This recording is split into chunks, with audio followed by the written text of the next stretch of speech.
And welcome back to the 33rd Annual Music City Classic here in Nashville, Tennessee at the Sonesta Nashville Airport Hotel, a.k.a. the Igloo.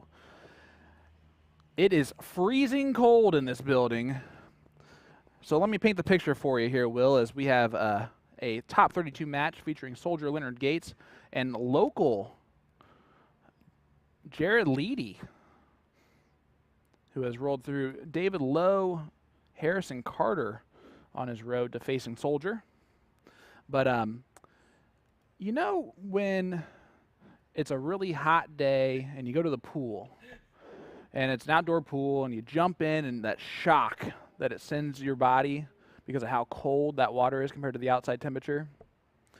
Is that what Imagine that feeling, but you never get warmer in the water.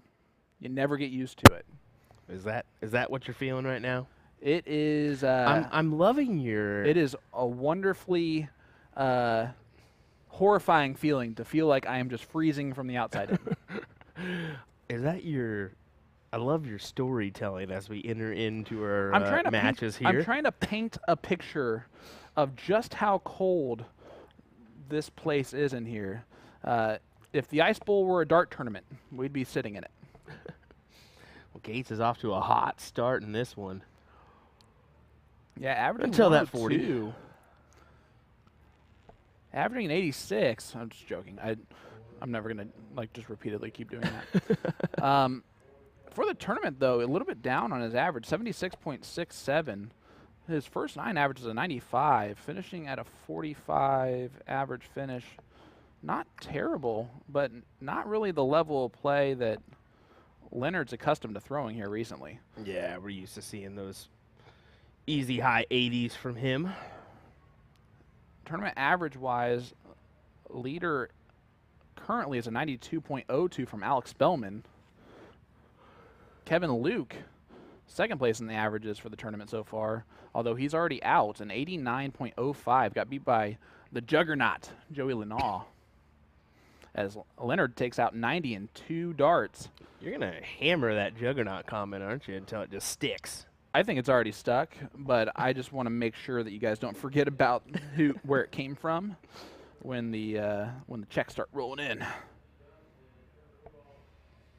For which I will take 0 of that, because Joey will have done all of that on his own. Except for the nickname. I did that.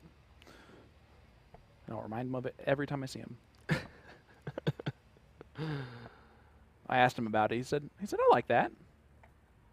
He didn't seem too enthusiastic about it. I'll tell you what, Danny Lobby really liked it. He was like, that's awesome. Did he really? Yeah. He's like, that nickname is awesome. Oh, man. Tom goes, I just turned on the stream and I heard the juggernaut. Joey's dad. Well, unable to make it to we're going to see the juggernaut on the back of his shirt in no time at all. I hope so. We're hammering it home here at the Music City Classic in Nashville, Tennessee. We got to go see some sights, man. I got to tell you what. We got to get our twang on. Yeah, why not? Do some line dancing. Heel, toe, do-si-do. Oh, sorry. Nah, just being We're in going to the get city. Copyright violated for that. That was so good. We probably will. Gosh. We probably will. Try to talk Sean into the old Waffle House, but it ain't happening, I don't think. I can get a Waffle. Waffle House on the side of the road everywhere. Why do I want to? Why is it? What's different about the Nashville one? I don't think you understand about anytime there's a Waffle House around me, it's happening, bud. It's happening. Which is why you get so excited at somewhat fancy dinners. Yeah, you're kind of right. Why don't just do the somewhat fancy dinners? They got a $23 steak, man. This is the best thing I've ever heard in my life. That does not beat Gordon Dixon, Mark Tiger, and I being told at an Applebee's that their Applebee's ribeye is the best ribeye that a lady has ever had in her life. Made it a point to walk over, not even our server or anything, and just point out the fact, raise the expectations for no reason whatsoever on how amazingly perfect this ribeye is at Applebee's. We were a little bit skeptical, to say the least. Turns out weirdly enough, not the greatest ribeye Gordon Dixon has ever had in his life. That baked potato may be microwave, but let me tell you, that ribeye hits. Do we have a miscount there from Leonard? Yeah, he goes 87. Yeah, he shot at a double 16 there with he goes with 26 remaining. With 26 remaining, he did it. Ooh. Even Leedy goes Gates. Yeah, Soldier's still a little bit confused here about the math that he just tried to pull off. Yeah, so when he hit the single 19 on 97 left, he left 78. And then he went trip 20. Actually left 18. He had double 9 remaining. Hit the single 8 there. So he actually would have left 2 if he would have hit what he was shooting at, the double 8. But gets the double 4. It doesn't matter. And that's the beauty of being able to score like Leonard Gates can score. You can make simple mistakes like that and get away with the leg.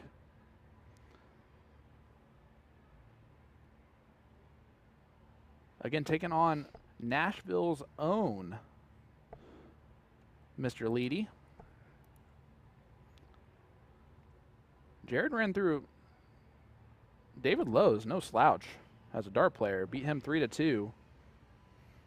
I got to be honest, a big 140 out of him, and he almost gave it a, yeah, I've been doing this the whole time. Where has this been? I'll tell you what, when you have the person that you're throwing against in front of you named Leonard Gates, who's going to really hammer and pressure. You saw he's gone 140, 134. It causes everyone to push a little bit. I mean, it really does. Yeah, you just feel that pressure right from the moment you step on the stage with him, honestly. You know you're going to have to bring your best stuff. If not, you're going to get caught up in the mix, and next thing you know, it's 3-0 and you're done. Right. Soldier brings an interesting fight or flight out of his opponents typically, and if it's an opponent that is trying to make it a point to beat him, he's gonna get his best every time. Will Leonard Gates. If it's an opponent that maybe has never played Leonard before, it becomes a bit of an intimidation factor you have to put up with as his opponent. For me, it's heavy intimidation factor. It's like, you know he's just going to walk up and hit at least a 180, if not a few. Right. And you also, as the person playing him, you don't want to struggle. You don't want to average a low number. You want to feel like you belonged in the match. Double 5 for a 3-0 victory. He's not happy with that dart. A mile away by his standard. Which, by the way, has been the weirdest thing that I've had to learn with the CDC is how harsh I have to be as a commentator with these guys because they expect so much more than I would ever imagine expecting in darts. We're seeing that from Spellman. I mean, honestly, if he's not getting 2 of his darts in the treble, he thinks he should have had that. Which I'm never going to say anything bad about someone not hitting 2 trebles a turn each time, but just how far away or close they are on their doubles. I can't say that just missed if it missed by entire width of a fingernail. Yeah. They'll be honest with you and be like, what are you talking about, man? Yeah, you have zero credibility if you think that just missed. Like, that one's pretty far inside for his standard. But he gets it on dart 2, 3-0 victory. Jared he averaged 63 at the end of the day. After 18 left on 16, he just did not show up, I think, the way that he was hoping to show up there. I know that that's probably a local Nashville guy, doesn't get to travel very often, who's probably one of those guys on the scene here in Nashville that you never want to draw against in a blind draw. Exactly. Look at that hair. Woo! That is the most amazing hair I've ever seen in my entire life. Isn't that great? Hey, real quick, one more quick shout out to Liz Tynan for winning the women's singles 501 here, 4-0 over Tracy Firetag. We're looking to crown our men's champion here this evening as we advance on through the bracket. But before we go any further, how about a quick little walkthrough video and word from our sponsors? What do you say? Hey, I think we got to pay the bills somehow. I would agree. Here you go, folks. Guys, we'll be back with more action shortly. Stay with us. Don't go anywhere. Hit that share button. Let's have a good time here in Nashville.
So you want to get into darts, but you're not sure how. We can definitely help with that.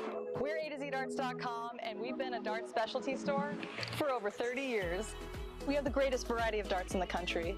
But don't worry, we can narrow down that selection for you, whether you're a complete beginner or a full-on expert.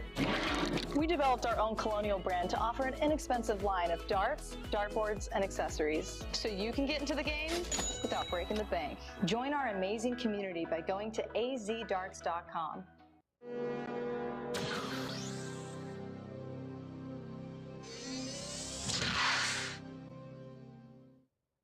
So in preparation for a recent event, I put this board to the test with 4 to 6 hours of practice per week for a month straight. This gave me an opportunity to see how this board holds up, as well as give you all that honest opinion you've been waiting for. After just a few throws, I was able to tell that this board was a touch softer than popular brands I've used in the past. Admittedly, this had me a little scared, thinking this would lead to a fairly quick wear down. Instead, after a week, I was still at the point where I felt the board did not need to be rotated. Overall, after a month and around 20 hours of play, I was thoroughly surprised by how well this board held up. Yes, there was some aesthetic wear and tear, but I do feel there was a decrease in the amount of bounce that I had, which I directly contributed to the board's softness. For me, this is a winner for both new and experienced players who like to put their hours in. Alrighty folks, don't forget we're your partner in darts. If you have any questions, comments, or concerns, don't hesitate to reach out. Thanks for watching.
All right, guys.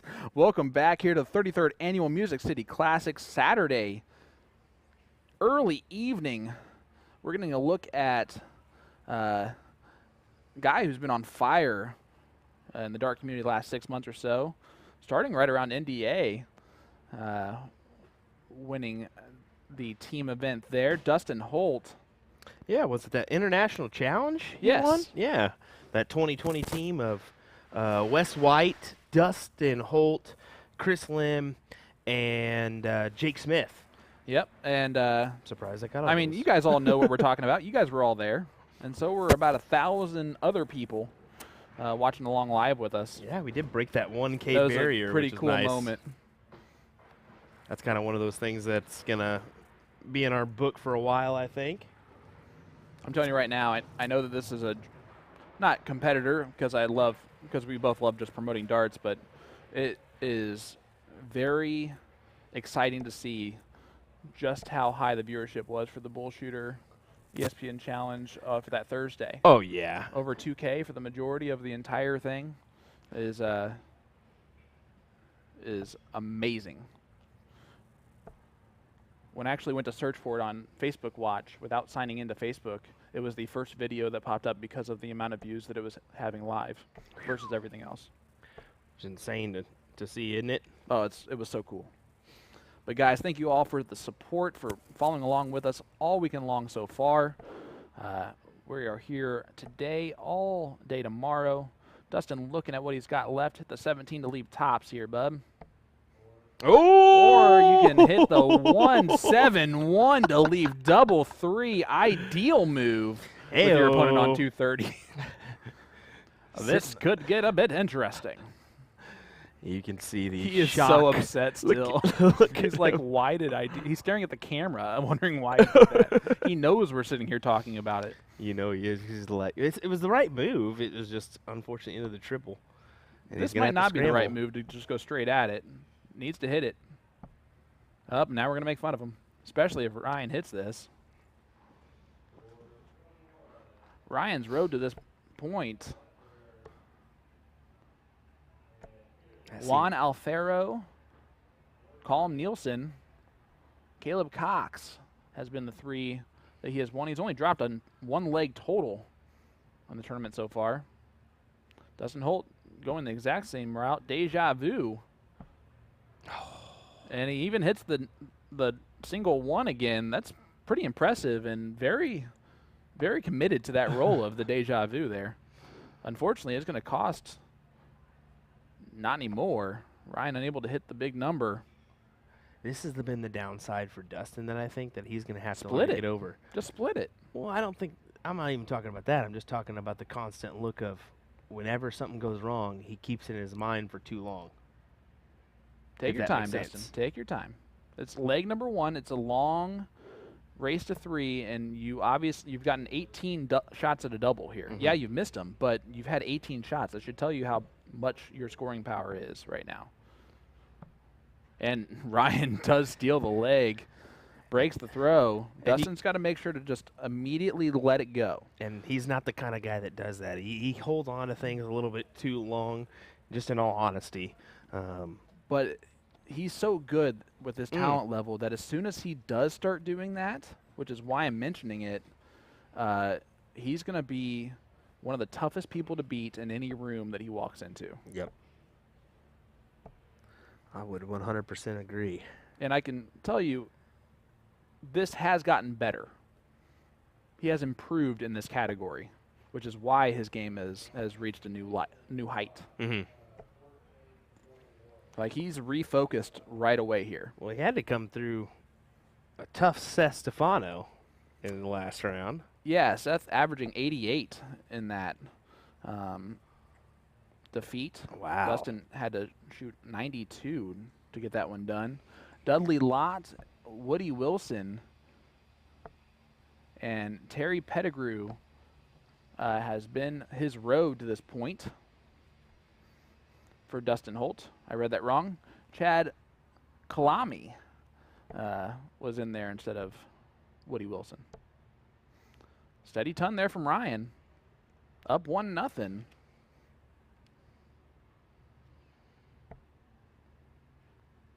Posey Hicks playing against David Fathom in the top 32 match going on. Jim Widmeyer, Captain America, waiting for the winner of that one. Jim won the pro singles 501 last night. He would love to double dip in the 501 singles events.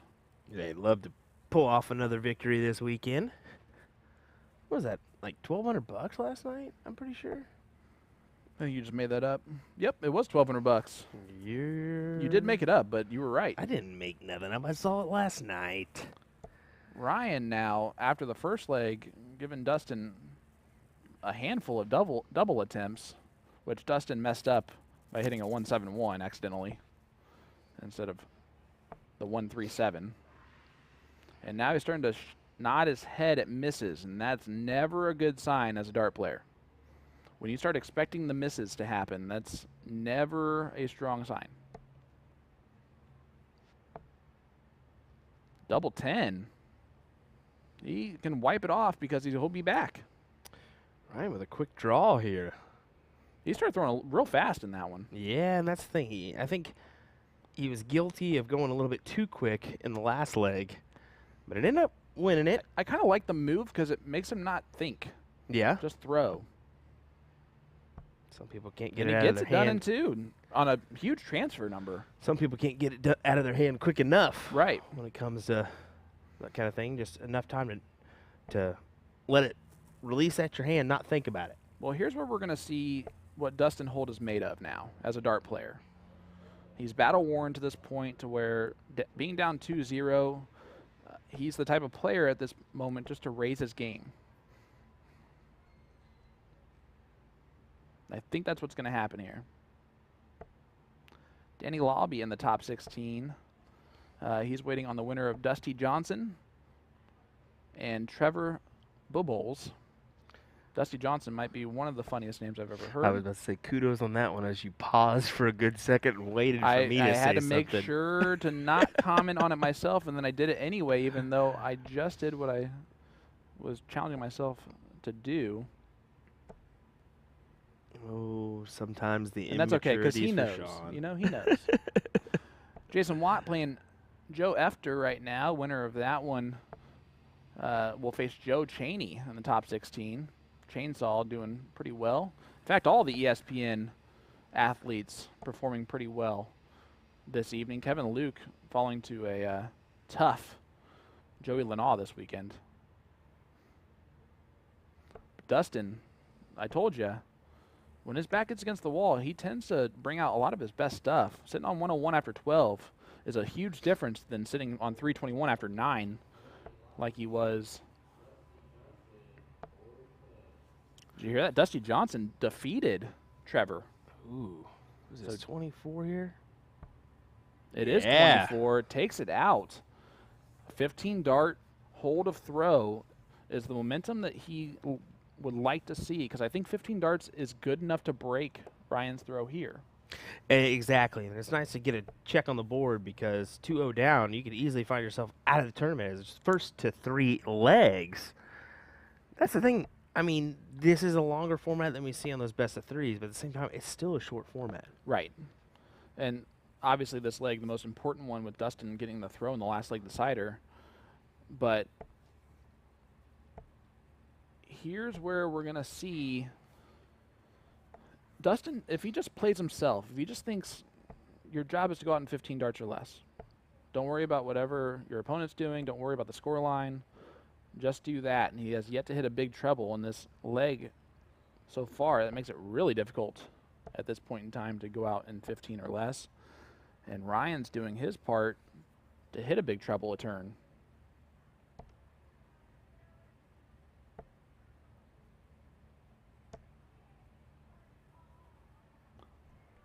Ends up with 85, matches Ryan's score. Still right there, but Ryan trying to extend the lead. Not what you want to see after the first start goes in the trip 20. Dustin originally from Illinois, now resides in Arizona, I believe, correct? No, Oklahoma. Oklahoma. Oklahoma, yeah. Currently resides there with Tasha. Yeah. Another great dart player. Yes, is better half. Look, some people have to put up with a lot. And Dustin is giving Ryan 6 free darts from a ton. That's tough. Because Ryan in this position because he's good enough to do this. He's thinking 6 darts from 100, and I'm going to hit this, what, 8 out of 10 times? I mean, 9 out of 10 times? I would imagine here is you practice double tops a lot, and Dustin can't. Yeah, he's over pushing here. Can't beg for a triple. So here we go, double top for the win. Double 10, double 5. He's already hit this transfer once, but he's making a mess of it. And Dustin Holt sitting on 151s, a shark smelling blood in the water. Trip 17 will leave tops. Oh. That might have been a dart that he thought felt pretty good coming out of his hand. This is a tough number for Ryan. 5. This is definitely involves a lot of cleanup. That's right in the middle of the one, though. Double 1. He hits it on dart 3. What a dart. That, I mean, Dustin can't get out of there quick enough because he's upset with himself, but how about hats off. Ryan takes advantage of what Dustin gave him there. Yeah, that's exactly what he did, and Ryan will advance into the top 16. Yeah, a great job there from Ryan. That's definitely an upset, but as you can see in darts, that's capable of happening at any point with this level of players. And that is to advance into the top 16 or the top 8? I wanted to reiterate. That is to get into the top 16, I believe, but let me make sure. There it was. Did you just scroll past it? Did I? I think so. I don't think so. There he is. Oh, okay. That was actually to get into the top 8. Alrighty. There we go. I was questioning it because I thought you said top 16 before I left. So, alrighty. There we go. They're getting into the money pretty good at this point. Yeah, for sure. I don't think we're going to be waiting very much longer. I think we've got the Junior Tour coming up next. Yeah, so the finals of the Junior Tour. Let's see who we got in that one, folks. Hang on to your seats as we'll be right back with the action here live from the Music City Classic in Nashville, Tennessee. Thanks for joining us. Yeehaw.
All right, guys. Sean Green here, back with you live in Nashville, Tennessee Music City Classic.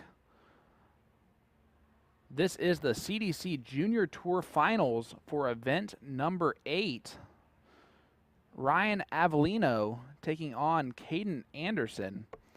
And give you some context for implications here. The top 3 U.S. players after 12 events of the Junior Tours will be invited to play in the great JDC Junior World Cup and World Junior Darts Championship as Team USA. They will join PJ Stuart at the top 3. Caden Anderson sitting in first place besides PJ in that ranking for this year, and Ryan is sitting in second. So the implications here are a little bit.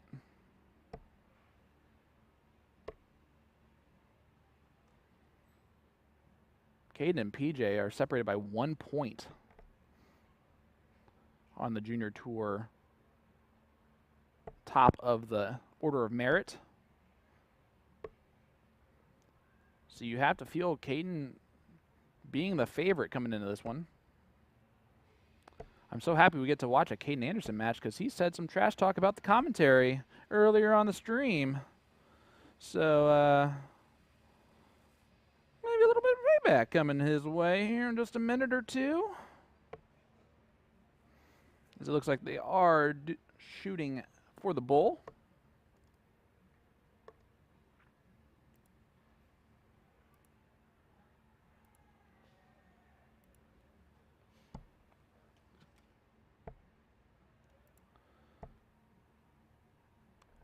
Caden for the tournament's averaging a 60.68. His first 9 at a 68.35 is very good. Ryan averaging a 54.42. His first 9 above 60 as well. It looks like the question is going to be finishing. Both of them have won 180 coming into this match. There's actually been 3 in the tournament for the Junior Tour today, which is quite impressive.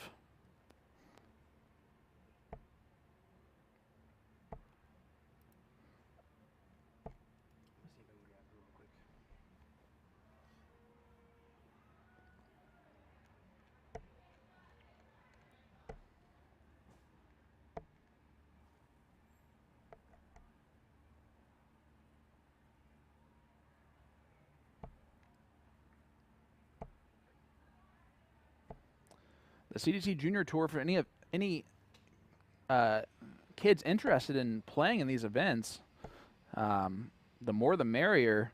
It's open to anyone aged 10 to 17. Caden Anderson, I believe, is at the 17-year-old mark. But honestly, based on his face, he could be, honestly, any of those ages. You look at him once and you think he's 17. You look at him a second time, you're like, man, he looks so young. But look at that average in leg number 1, a 107.36. That's not flukish. Caden Anderson can play darts.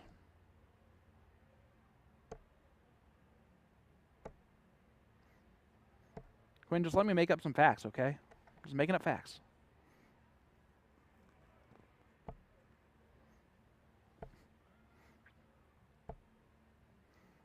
And to answer your guys' questions, no, he was not wrong. Yeah, he just turned 16. Actually, got to talk to him a lot at dinner last night. He's a great kid. Coming off his victory last night, the Junior Tour event number 7.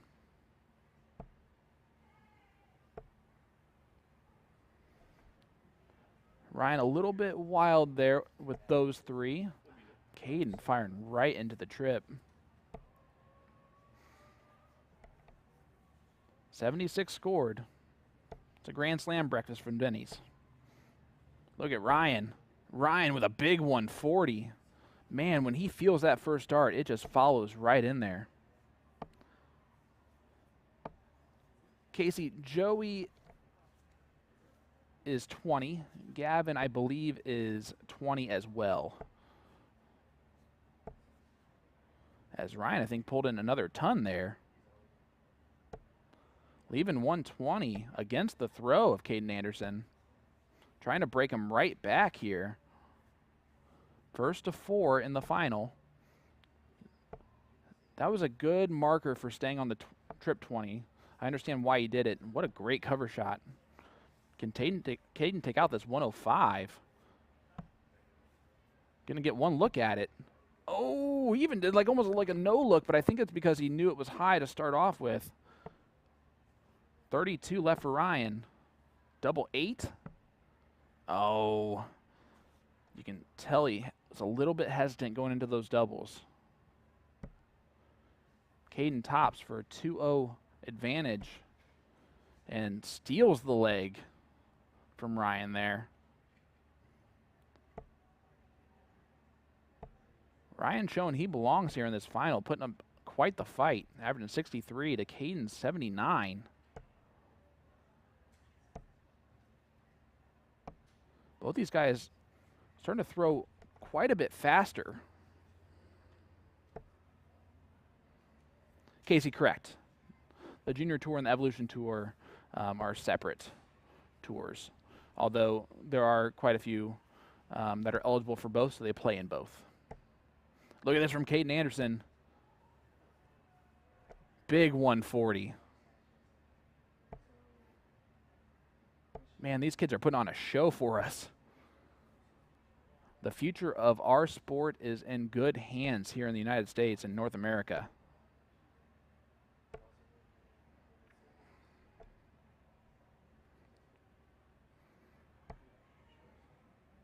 And they are just throwing rapid fire, too.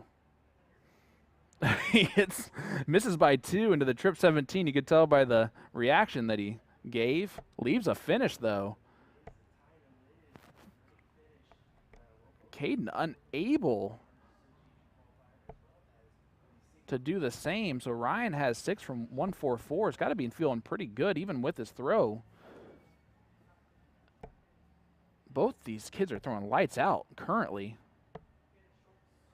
I know I'm not getting a leg off either of them. That is for darn sure. 64 left. Bullseye. Dropped it by a lot. Not going to feel good about that one. So Caden a chance to poach another leg here. He'll get one look at it. Yeah, you can tell he kind of short-armed it. Didn't take it back as comfortable as he typically does. Ryan still needs a 2-dart combination here. Double 16 to get on the board. Double 8. Got it on dart 3. And we got a 2-1 score line.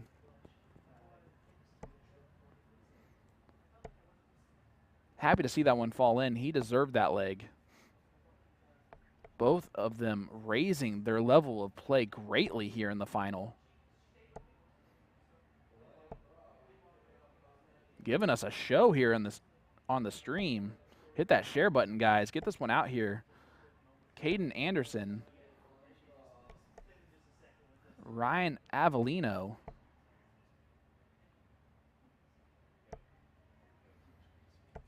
What a great adjustment to get 85 there.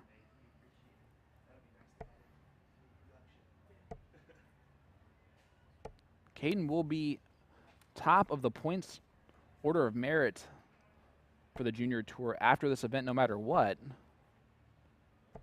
He was 1 point back at PJ, and this will take over that spot. Hey, Sean. Who are you? I don't know who I am, man. This might be Will Stuart or some other random person.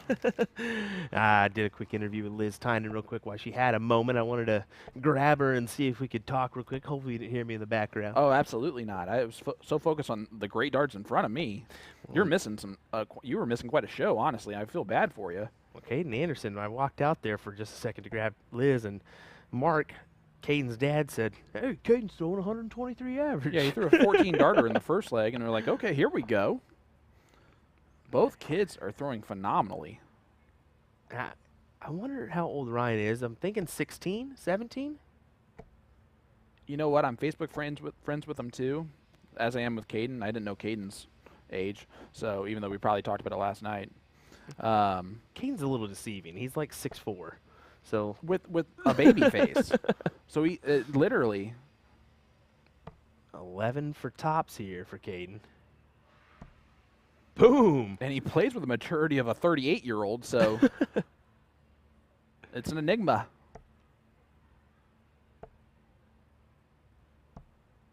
Ryan's got a pretty good looking throw, though. Let me tell you. Caden's nicknamed the Phenom. Yeah, I like that. I think little that nickname. fits. Yeah. I think that fits nicely. And actually, I want you to go ask him afterwards, hey, can I grab your darts? I don't know if you've touched the shark skins before. I have not from Bottleson. Yep. His are nothing like them. Interesting. Because he's worn down the sandpaper grip completely. It's almost slippery. It is nuts. I was like, how do you throw this, Caden? He's like, I'm just used to it. Tells you how much he practices to wear down a barrel like that. Yeah, exactly. And also how firm he used to grip the dart, or might still. He throws with a lot of force. Well, he also uses hammerhead points. Okay. So, old school kind of there as he uses those. I actually talked with Russ Lopez, who uses Bottleson darts. That's what he said. It's kind of crazy because I'm 66 and Caden's 16. 50-year gap in between us. He's an old soul with his darts. Leaves 177 after 15, or after 12, sorry. How dare me. Which I might have done once in my life on the dartboard. So Ryan hit an 81 to leave a finish. So he'll be the first to look to stay in the match. Caden going to put a lot of pressure on it, though. These kids, I'm telling you, they're throwing with... They show no fear, man. That Not is at the thing all. about it. They just... It's wonderful to watch. This... I mean, I wish we were just showing this all day, honestly. I could watch this all day, I can tell you that much. Look at that. Oh, he tried to go 25 for the bull. That's how much confidence that kid has. 18, trip 20. Oh, bullseye. Oh. He goes, what was like, that? Yeah, he's like, great. At least I hit the trip 20. And And there it is. goes right after it and wins 4-1. Did you guys blink? Because you would have missed it. A 78 average in the final of our youth tour event. Yeah, the junior tour event. That just shows you the talent level we have currently in this field in North America. Ryan's losing score would have been the highest average of any of the players' overall average today. He was averaging 11 points lower than that going into this final. They're talking about just a little bit of bounce in the in the stage there, as you can see. It's a little bit different. Both these guys have not touched this stage other than Right. Lynn. And so it's a different feeling that they'd be used to. Apparently that works for both of them, that little springy stage. They're built for it. You can tell with a 78.47 to a 65.91 between the two of them. My goodness. they go, one more picture? All right, we got it. I'm telling you right now, the one thing I have not regretted at all this weekend is when we get to see Evolution and Junior Tour finals. So far, all three of them have lived up to expectations and exceeded them. And I love all the support in the chat for both players. I think that's back-to-back titles for Caden, too. Yes, it is. He's 2 for 2, and he's holding up his trophies. He's holding up his pennies. As Aaron Quinn has the junior trophies right now. In her car. Kudos to those guys right there. Awesome. Well, hang on to your seats, folks. We'll be right back. More action coming your way live from the Music City Classic here in Nashville, Tennessee. William Stewart, Sean Green. We'll be right back. Don't go anywhere unless you're hungry.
And welcome back, ladies and gentlemen, to the 33rd Annual Music City Classic, live here in Nashville, Tennessee, at the Igloo, the Sonesta Nashville Airport Hotel.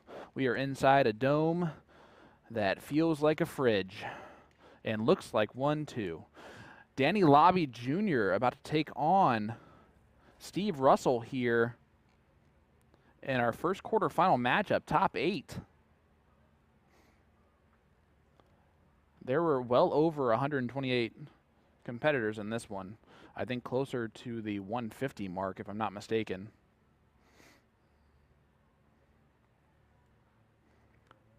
Danny looking really loose, which really, I'm going to say it scares me for this match. He did just defeat Dusty Johnson 3-0, though. So maybe loose is the way he wants to play. Actually, Danny's biggest scare was in round 1 against Justin Farnon, Canadian Evolution Tour Order of Merit leader right now. Beat him 3-2 after being down 2-1. Since then has rolled, only losing 1 leg to this point.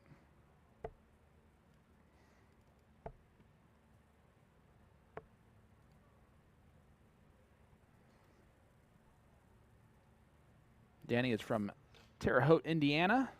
Of course, sponsored by Target, Nate Flight.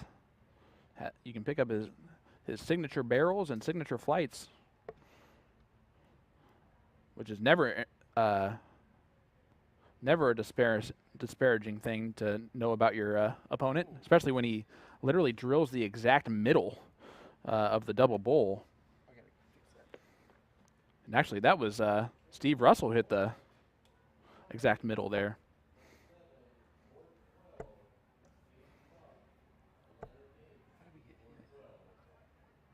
I don't know, that's a weird one. And we are off and rolling. Steve only able to get 40, though.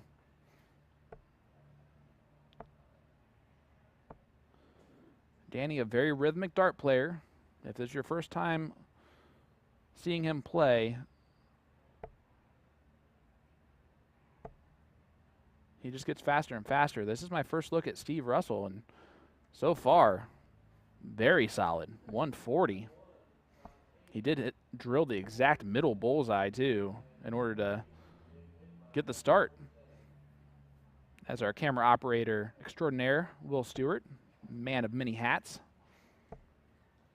makes the camera look perfect. Steve is going to be a challenge here for Danny. I can tell he's going to give him. He's going to force Danny to do more of that. Ton 80. Boom goes the dynamite. Danny Lobby Jr. Sorry, looks like we had a big toe kick there from somebody, so my apologies on that. Yeah, Steve Russell actually out of Canada. Yeah. I think it's Alberta. Well, I mean, no, he's not Alberta.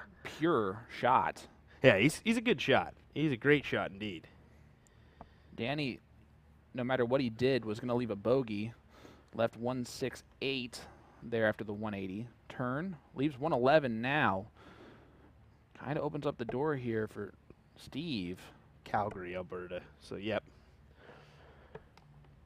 Ryan, our finalist of the youth event, is joining us here. Ryan, you shot fantastic, brother. Tops. Danny Lobby Jr. takes out the 111, makes it look nice and easy. That is how you want to start. 15 dart break. Ton plus finish on top of it. And didn't look like there was ever a doubt of it going in.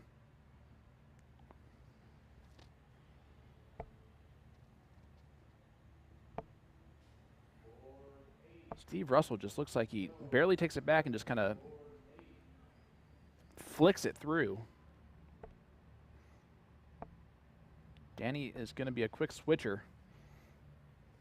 I'll keep up in one time. It's going to test test our camera operator, producer, director, commentator. I find it fun until you miss like 3 or 4 of them easily. I've actually, because I've been able to control the cameras with Danny, few of Danny's matches before, I feel pretty confident in my switching abilities there. It takes time for for his rhythm to kind of get that down. You really have to be about as quick as you humanly possibly can, which is how he throws. Nice 140. Yeah, nice 140 there from Russell. Danny, of course, former youth champion. I mean, talk about a phenom or a prodigy. I think he won his first dart tournament at the age of 8. His first adult dart tournament at the age of 13. His dad, of course, Cujo, Dan Sr. Played in the PDC World Championships, former PDC card holder. Danny, a slack visit at the wrong time, and Steve will have a good opportunity at the 107. Now he'll get a dart. Ooh, he busts it. No! Talk about what a change of events there. And look at this. If he takes us out. Oh, he wanted it so bad. You wanted to punish him for that one. After that first one went in, he did the exact same thing you did. He thought he was hitting it. Not the same start. Trip 18 there would have been nice. But, of course, when you need it, you're not going to hit it. Of course not. That's not the way this works. So Danny now gifted a chance to hold his throw.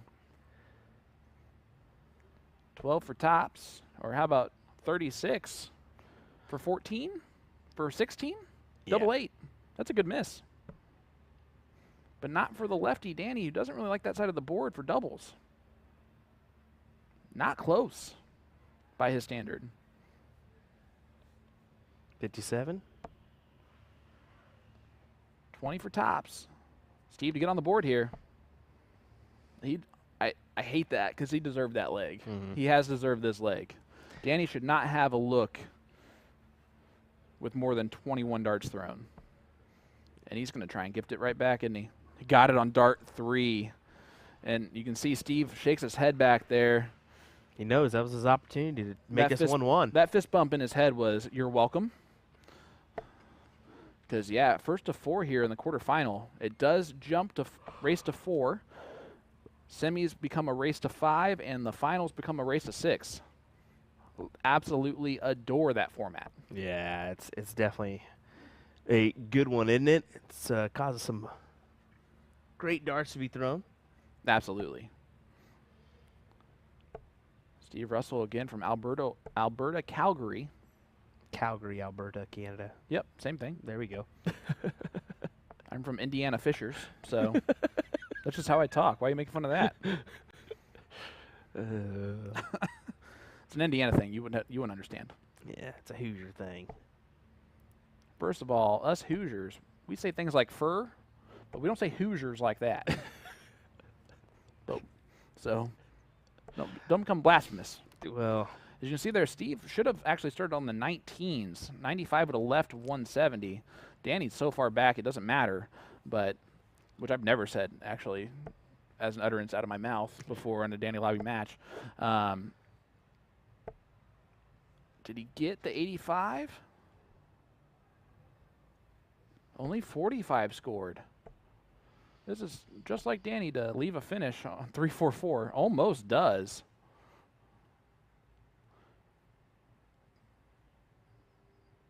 Steve has 6 from 120. Based on skill level alone and his shot, he's going to hit this 9 times out of 10 in 6 darts or less. Danny's going to try and apply pressure to it. Not as much as he would have liked. 60 remaining for Russell. Spencer Shipley bringing up my all-time favorite dart nickname that I've given someone, B-Level Jesus. Yeah, there he goes. Is he in the house? Danny, double 14. Oh! Double 12 is what I meant, so I'm glad I didn't shoot there.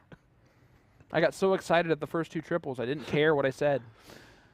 Steve was too good, hit the trip the first time. He left an interesting number there. Yeah, he's making a mess of it here. As Lobby's going to come back.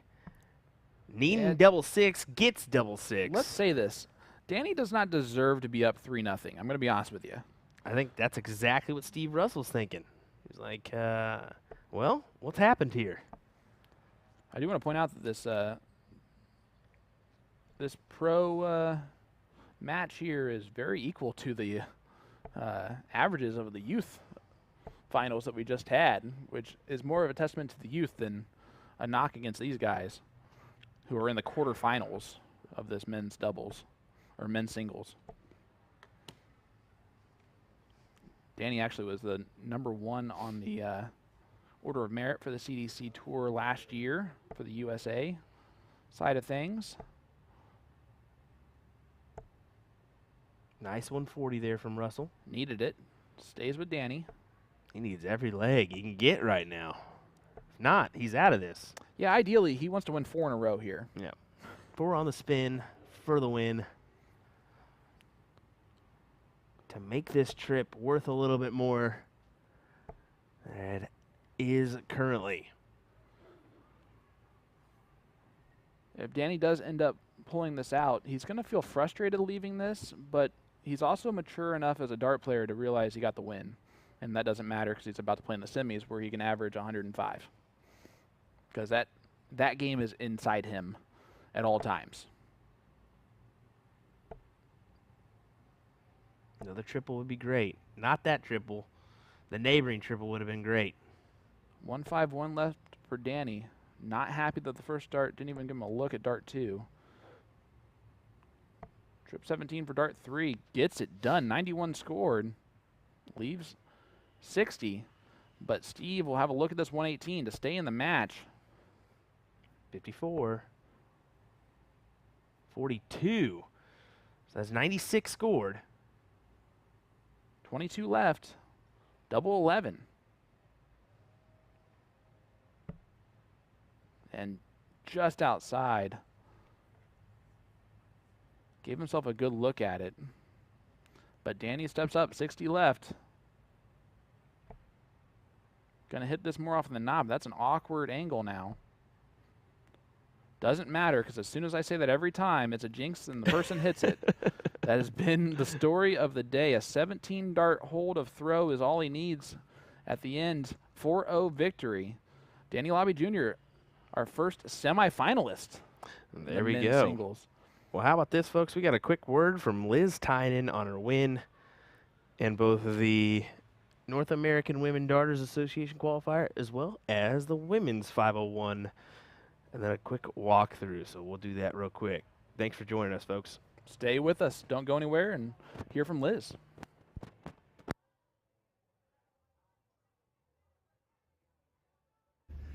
Here with Liz Tynan. Liz having a great finish, well, both in the North American Women Darters Association qualifier as well as the Singles 01 today. How does it feel to be a two-time champ in that qualifier? It's great. Playing against some of the top women in the United States, and we had a shorter field this year, but hopefully it grows a little bit bigger and we get more people out to play. But it was good. Yeah, there you go. 2 times now. So coming through that round robin bracket into the knockouts. Round robin can always be one of those things that you're going to have some bad rounds, you're going to have some good rounds, but getting through that knockout's always nice, isn't it? It is, especially the first round of the knockout. It's crucial to win that one, and you don't want to stumble coming out of the gate in that one, and I didn't, and it was good. There you go. Well, that must feel good, as well as winning the 01 singles today, taking out Tracy Firetag. 4-0 in that final, but you were throwing really clutch, hitting some good trip 20s. What do you say? I felt like I wasn't missing it. It just, like, my first dart was in there every time, so I was lucky to just keep, finding that spot every time I went up there. And she stayed with me most of the game, so she played well. I played well in my other games leading up into that, so I felt really comfortable in the final there. Well, that's good to hear. Well, thank you for taking a quick moment with us. Keep it short and sweet. Yep. Appreciate you spending just a second with us and talking about your 2 nice wins here this weekend. Right, thank you. Sweet. There we go.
Welcome back, ladies and gentlemen, to the 33rd Annual Music City Classic, brought to you by and presented by the Greater Nashville Darters Association, and brought to you by USA Darts Productions here on the live stream.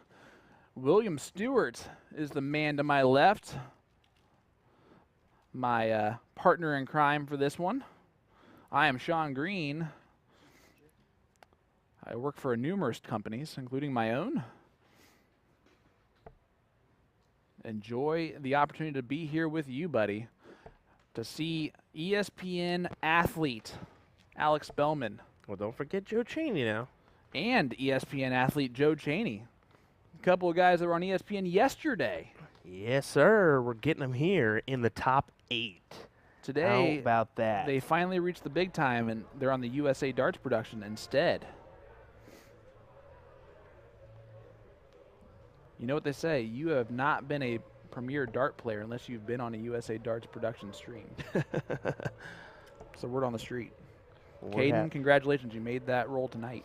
Yeah, Caden Anderson joining us in the back area, just watching things along in the background. Just eating our snacks. Hey, I told him he was He was good to go on that. You calm down there, sir. You didn't see. Get out of here. You didn't see those snacks. He didn't say he didn't smell them. He said he didn't see them. Ryan Friery takes down Jim Widmeyer 4-3 in that quarterfinal. So that will be a Ryan Friery, Danny Lobby Jr. battle in semifinal number 1. You said Ryan took down Jim Widmeyer. Oh my goodness! So back-to-back So the upsets for Ryan. So the pro singles champion is out from last night. Oh, he did throw a lot. Let's be honest. Ryan threw a lot better in that match than his previous match. So he kind of earned this one. Yes. Rather than kind of having it gifted to him as Dustin Holt did, because I think that was a little bit of a platter gift. Dustin will gave be him. the first to admit that he gifted way too many opportunities. Yeah, exactly. Ryan. Exactly. Kudos to Ryan for taking it out. And Yep. in the long run, he did hit the doubles to win the match, so we can't take that from him. You are allowed to give back your gifts, and sometimes dart players do. Often, I know that's my main go-to move.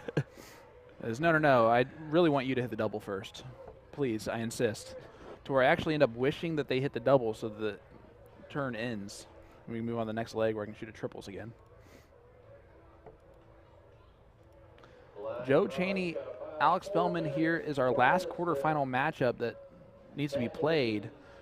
The winner of this will take on and have the opportunity of a lifetime to take on Soldier. Leonard Gates, our North American dart champion. He just beat J.D. Falk, I believe, out in his previous match. You watch your mouth.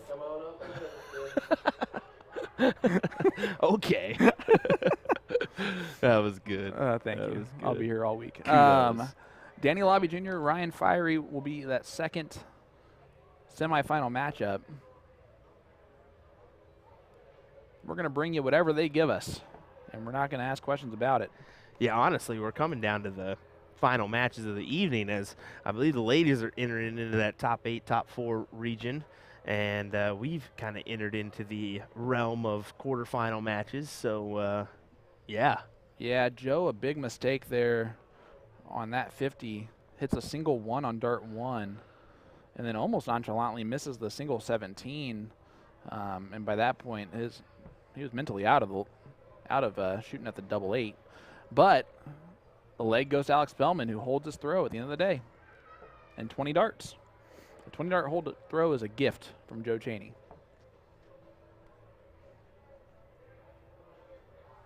Alex Bellman, the champion on ESPN yesterday. Yeah, winning a hefty $10,000 in the process. I wouldn't kick that out of bed for eating crackers. I'm telling you what. Let's be honest. If you want to give it away, Alex, I know you make some decent money anyways. Does he? What does he do for a living? He's a top guy at Epic Games, I hear. Really? So Fortnite, he's an engineer guy or something. So yeah, I mean that's a pretty big little title. I was about to say, what the heck? He's been holding out on us He here? has been. I found that out. I said, He's what? like, oh, yeah, by the way, guys, I'm not like an No. expert streamer here. And I can tell you exactly what you're doing wrong here. You can raise your viewership by millions if you just – why wouldn't he just share our stuff for us I know. to his millions of Fortnite kids? He could single-handedly grow darts in his role. But that's okay. You don't have to. You can just be on ESPN. Just do what you need to do, I'm right? just kidding. Alex is a fantastic person. And much-deserved victory yesterday. Just getting the top 4 was so difficult for those players. And you're seeing exactly why he was able to be victorious. Second dart, he actually short arm. That's why he was able to flight so hard. That was not an unlucky flight there. That was he did not throw that with enough oomph for it. And in case you're wondering where Will's gone, he's just gone into conversations with Caden instead of focusing on the match in front of him. Gaines asking me a question about this random bottle of water we found. He goes, I'll take it. Definitely has COVID in it, but you go right on ahead, bud.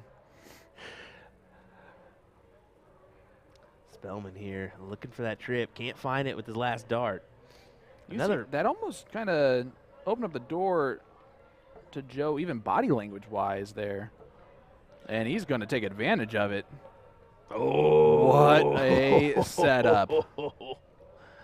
Nice 165. to leave 24. Alex with 146 left was feeling pretty comfortable about a chance to break the throw until Joe's round.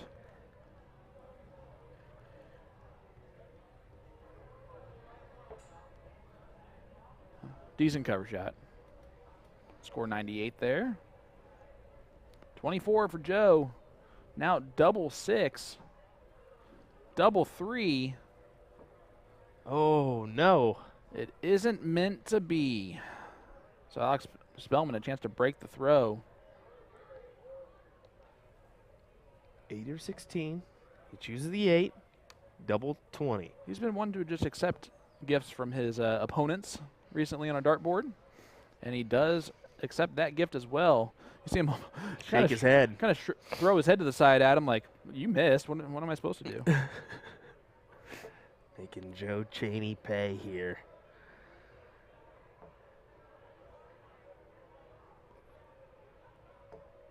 Giving himself a little pep talk. Did not work that time. It's amazing how often it does. Do you talk to yourself when you play? Yeah. What's your go-to saying to yourself? Everyone Will. has one. Just my name, Will. You say Will? Will. Oh. Yeah, Will. Pretty common thing, or that was stupid. That's a good common one for me. My favorite is to Look at big 180 there from Alex Bellman.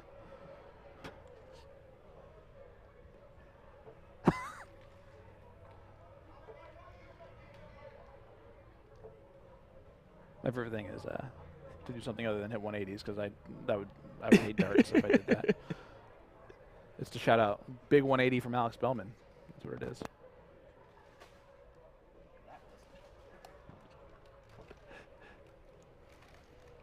Caden's over here. Just eating chips, He's like, which is being quiet, which right? is sadly adorable. super, super adorable.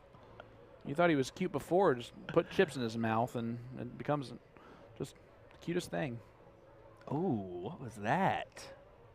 I think he just Was it he fully wanted committed? he wanted to re-decide on what he was going to do there on the last start, and he switched actually to what I guess his original plan is. That sock and shoe combination needs to never be shown again on a live stream. I was about to say, honestly. Joe, you might be a decent human being, but you got to do something about that one, bud. This would be huge. Oh, I was about to say 180 would be huge. To leave 36, that would add immense pressure to this 123. Carlos Alayo saying hello from New York. What is up? Scotty Burnett, good stream all day, fellas. Thank you, sir. Appreciate that. Yeah, that means a lot. Appreciate that. Yeah, it absolutely does. Chiming in all day. Especially because we are not doing nearly as well as we did earlier. Yeah, It's been a long day. Let's be honest.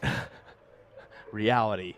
Oh, hello. 85s, trip 15 or trip 19. Remember the trip 15 to leave tops. 70 left. Options, what we call that. And he'll leave tops with a trip 10. But Joe on 32. And the double is kind to him finally.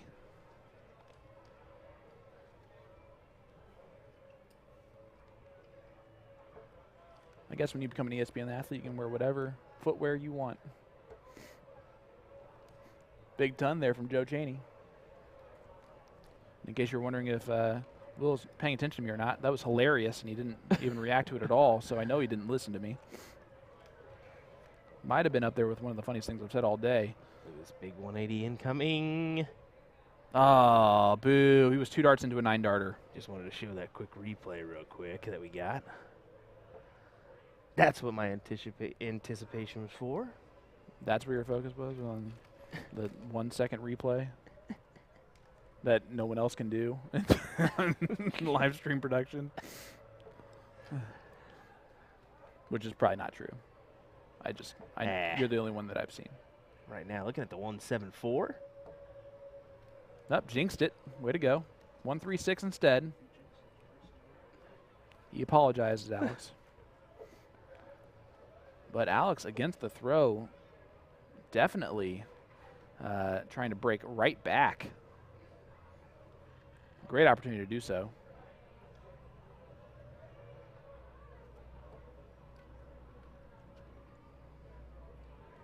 to show you the expectations of these guys, that dart is maybe half an inch to 3/4 of an inch high from the trip 20. That's his target, and he was upset at it.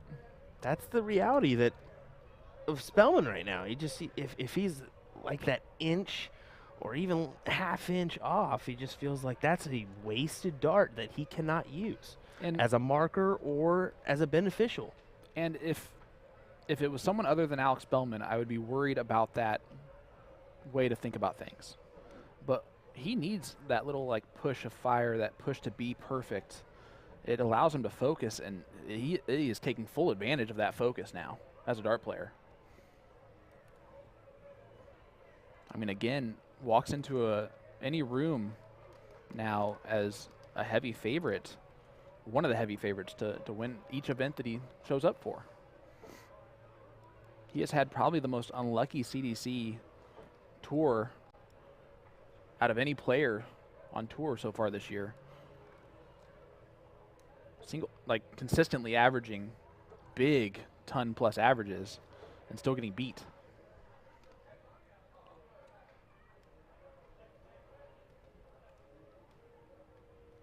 .92 average here for Spellman. This is just one after another, it seems. The treble his visits has got to be low in this match. He had to make up for his 40 in his first visit. Hits a 180. Boom goes the dynamite, Alex Bellman.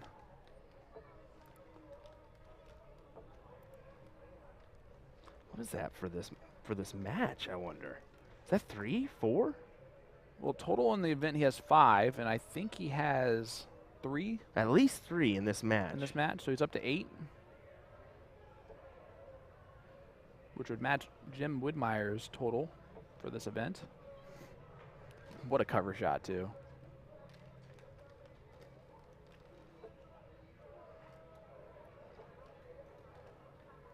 Takes a quick glance at the score as he moves over to the 18s. You know what I just realized? Joe Chaney is here for business. That's why they call him Business Socks.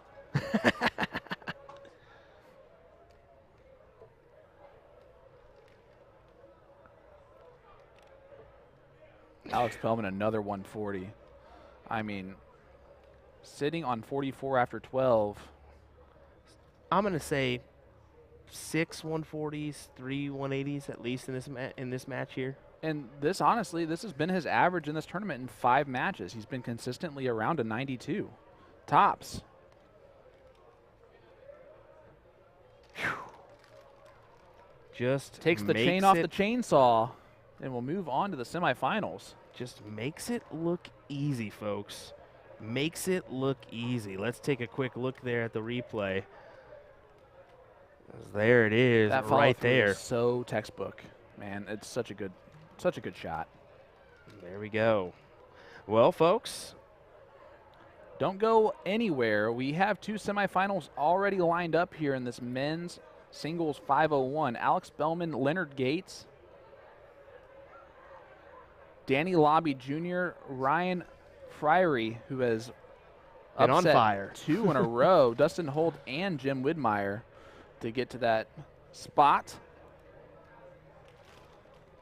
Stay with us. Don't go anywhere. There is a lot of detonating left to go in this tournament. I like how you say it. Let's watch it here as we conclude our men's singles 501 and our women's doubles events. We'll see you in a moment for more action for the 33rd Annual Music City Classic. And take a moment to wash your eyes from the image of Joe Chaney's sock-shoe combination with one last view of it. See you soon, guys.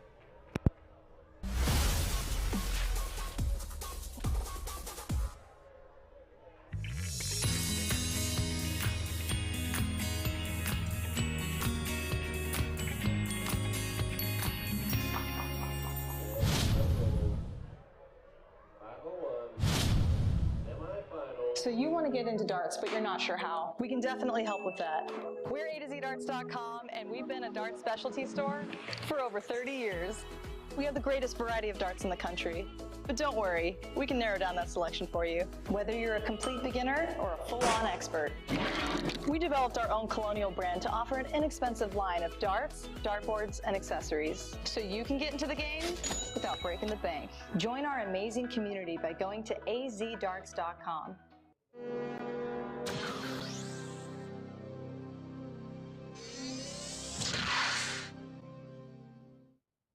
So in preparation for a recent event, I put this board to the test with 4 to 6 hours of practice per week for a month straight. This gave me an opportunity to see how this board holds up, as well as give you all that honest opinion you've been waiting for. After just a few throws, I was able to tell that this board was a touch softer than popular brands I've used in the past. Admittedly, this had me a little scared, thinking this would lead to a fairly quick wear down. Instead, after a week, I was still at the point where I felt the board did not need to be rotated. Overall, after a month and around 20 hours of play, I was thoroughly surprised by how well this board held up. Yes, there was some aesthetic wear and tear, but I do feel there was a decrease in the amount of bounce that I had, which I directly contributed to the board's softness. For me, this is a winner for both new and experienced players who like to put their hours in.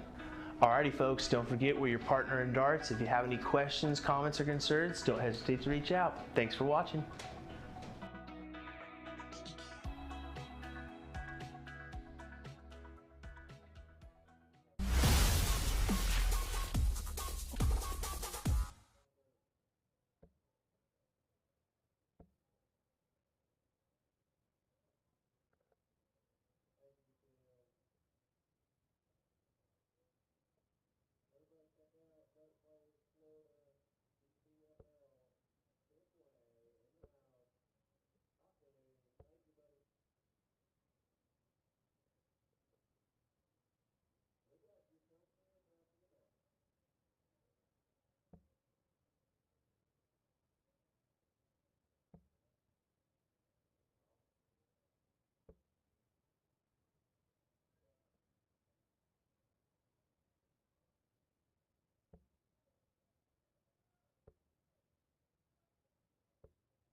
Welcome back, ladies and gentlemen, live here for the semifinals of the men's 501 singles event, Music City Classic, presented by the Greater Nashville Darting Association, live here in Nashville, Tennessee.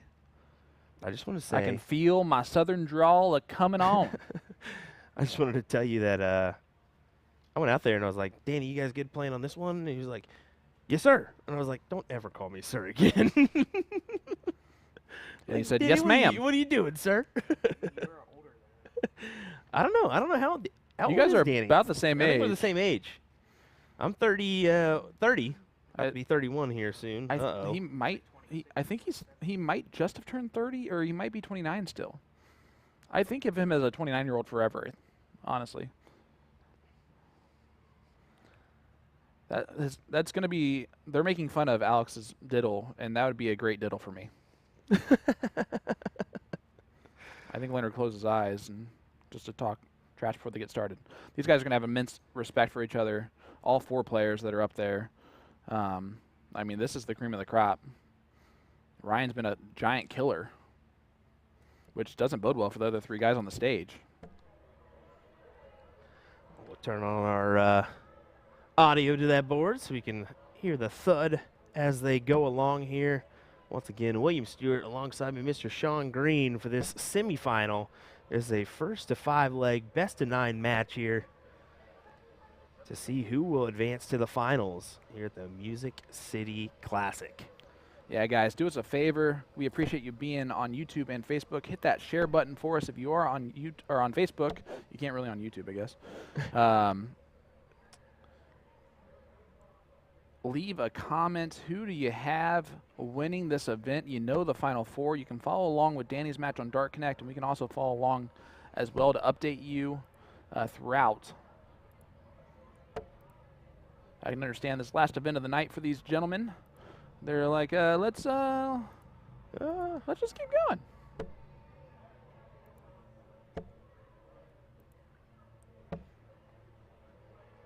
Ryan just took down leg number 1 from Danny, sitting on 40. Let's adjust that right camera, Will. What do you say? There we go. Is it your first time? Yeah, almost. You said that with a little bit more oomph than I wanted you to. There's a little bit too much personal. A little too much personal. There's a little too touch personal there, there.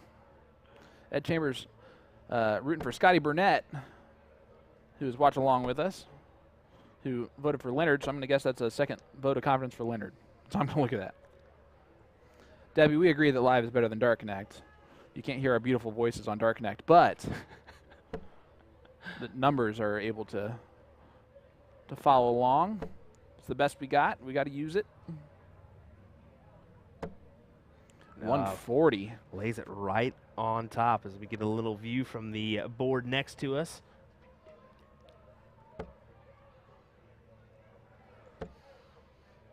Look at this, choosing the 18 routes here. Here we go. That's the smart move here, and he knows at 108.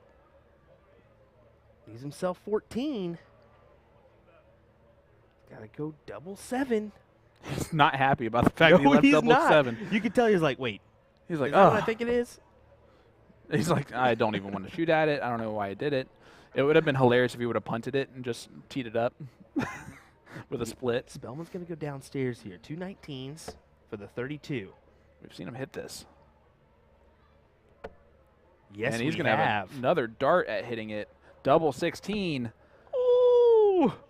That's a pretty good dart, Alex. I'm going to be honest with you. I know it didn't go in the exact bit that you wanted, but you gave it a great look. And Leonard still not going to be comfortable on 14. Just kidding. First dart. As always, there's a reason I'm sitting here, and it's because for some reason I'm wrong only half the time, but it seems like 100% of the time. He said comfortable. I don't need to be comfortable. I got this. Look at these averages here in the semifinal, 97, 93. It's only leg number 1, but I'm expecting Alex has been averaging above a 92 for the tournament. Get a quick view. Leonard raising his game like he can easily do in any match.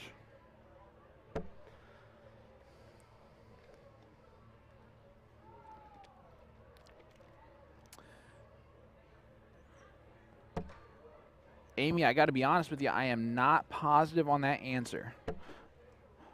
We don't have any control over those situations at all. Otherwise, we might have had more matches for you throughout the day and tomorrow. Yeah, I'm really not sure. I know that we did get both semis and the finals, or both the semis and the finals of the women's singles event. And I think we got a couple more actually in front of that one, but we're hoping we at least get the finals of the women's. That's for sure. Yeah, if they were to ask us, our suggestion would easily be don't hold them. Let them play the semifinals. By the time the men are done, excuse me, just burped in the mic. Didn't think that was going to happen as I was speaking. I'm so embarrassed. I don't even know what to say anymore. Okay, so you were saying about the but give us the finals. Yeah. I'm just rambling to ramble at this point. Well, we don't want to hold up the bracket for them to wait 30 minutes to get cooled down and then have to start again. I mean, yeah, we're going to leave it to them. Whatever you guys want to do in the end. If you want to wait, we'll take you. If not, cool.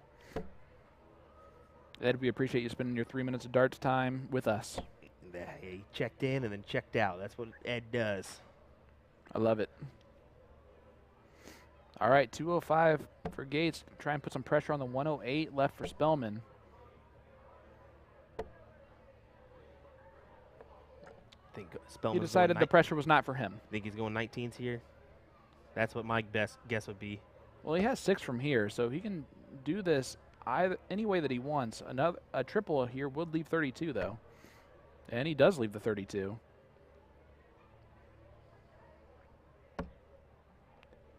He goes, thank you. To the 108 out. He's not even happy that he ties it up. He raised his average to a 98.6. Yeah, he's still thinking about the 146 from leg number 1. You're absolutely right, Caden. Try a new thing where I talk to people that you guys can't hear on the stream and see if that's not super annoying for you. It is a 2-2 score line. Ryan and Danny, 2 holds a throw each. As a little update for you, and they're in the other semifinal there.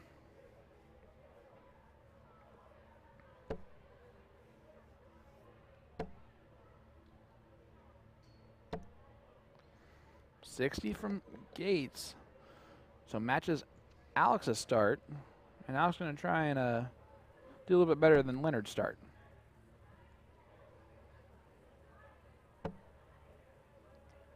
See another one. He does improve on it. 140 for him.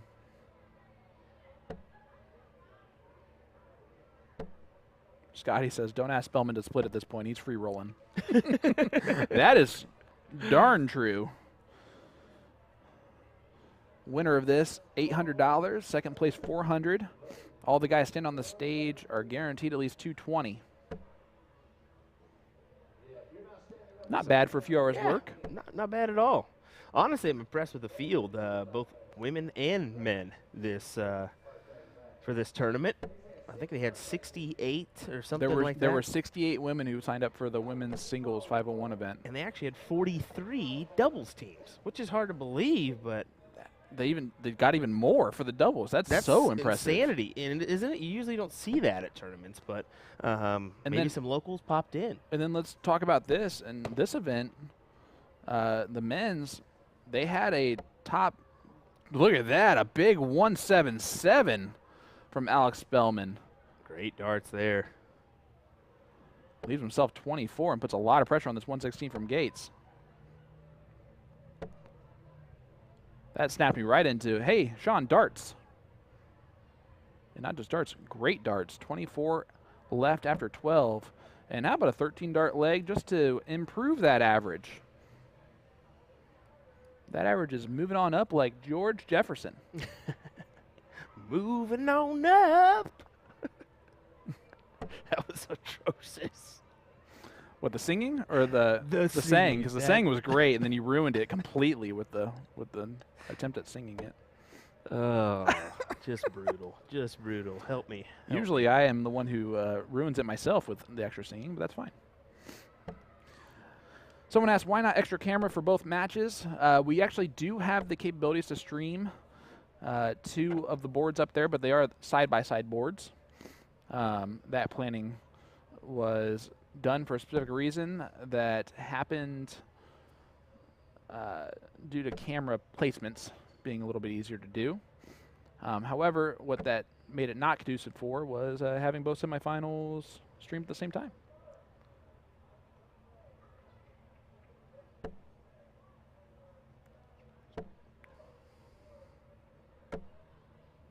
$140 there for Soldier. Effectively taking control of the leg in the darts.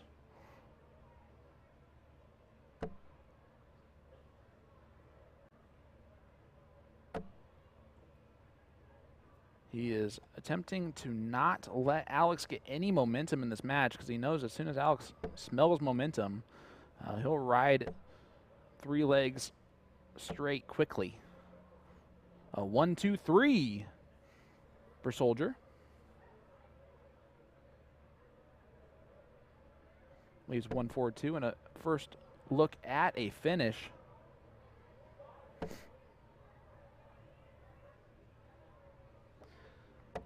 You know what? I'm starting not to like this ESPN darts thing. 'Cause people are just expecting all of us to be ESPN now. Yeah, of No, I'm course. kidding. I'm sitting here reading some of these chats. I'm like, I don't know. Can you show us how to do that? Then sure, we'd love to. we do have the capabilities to do a lot, but the way this has worked out is we brought camera set up for two boards. Well, it was going to be the middle board and one of the outside boards. Well, they have split the gap to give these guys a little bit of difference in play, and they wanted to play both semis at the same time.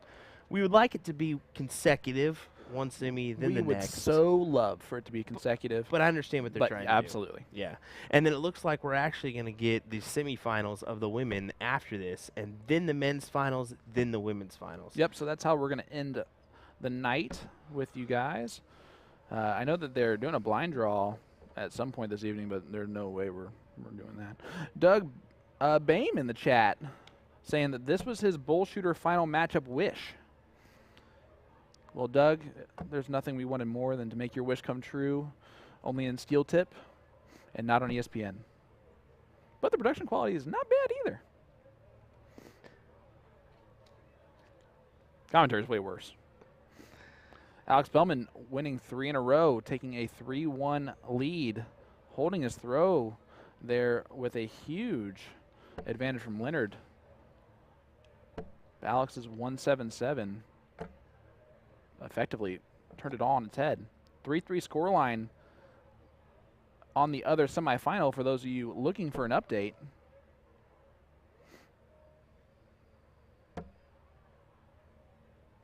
Ryan Friery is sitting on 120 to hold his throw. Otherwise, Danny is looking at 32, which is kind of a weird lead for him. Scotty saying a lot to be said for Alex's technique. Solid base, no body movement. That's how you retain consistency. Yes, exactly. I mean, when you look at it, it's just so solid, and his angle of his dart is directly in. Yes.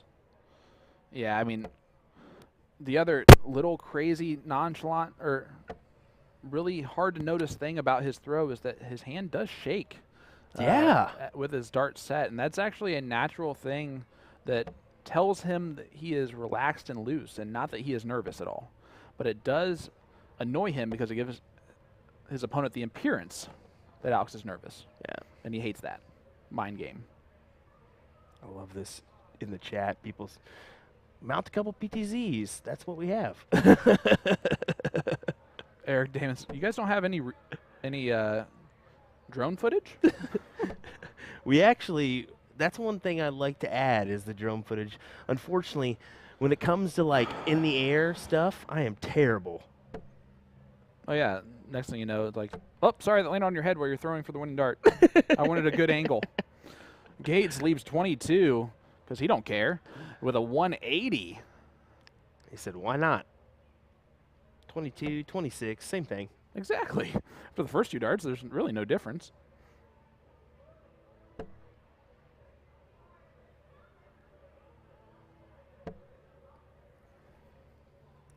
Alex only 55 scored. He really wanted to tee up a look at the big fish, just in case. Leonard, 22 done in 1. 3-2, hold a throw. And you are seeing a 12 dart hold, or 13 dart hold a throw. Those averages could not be closer without them being the same. Okay, fine, they can be 0.09 closer, but that's not the point. 3-2 scoreline. Alex Bellman just needs to hold his throw to become victorious in the semifinal. Danny Lauby ends up pulling off the victory 5-3 and clinches it with a 17 dart leg. 85 average. Leonard Gates, boom goes the dynamite. 180 to start off the leg. He's looking to get back on throw here, but how about that? Danny Lauby, our first finalist, takes down the giant killer this evening, Ryan Friery. Good run for Ryan. Let's be honest. Great run for Ryan. Soldier. I don't think that one's in. I think it's just below on that second dart. Don't you break my heart that quickly.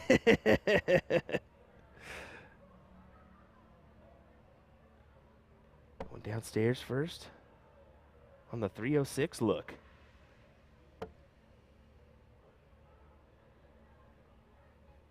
Yeah, not happy with how far away both those darts are from the triple 19. Or we could say it like a human being, say treble.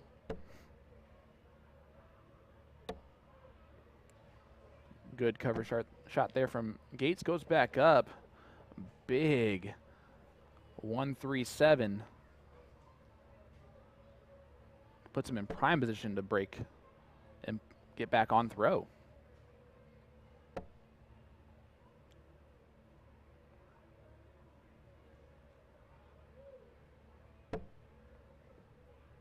Alex just refocuses his throw and throws a beautiful trip 20 on that last start. Just let Leonard know that if he missed the 84, I do have a shot. 14 will leave the bowl. Bullseye. To break the throw and tie it up. Dead center. Clutch as he makes it 3-3 here. I love a good bullseye finish. Love it, especially when it's right in the heart almost. And it's to break the throw and put it even. Gates now 2 legs away, and statistically the favorite to win the match at this point with the throw.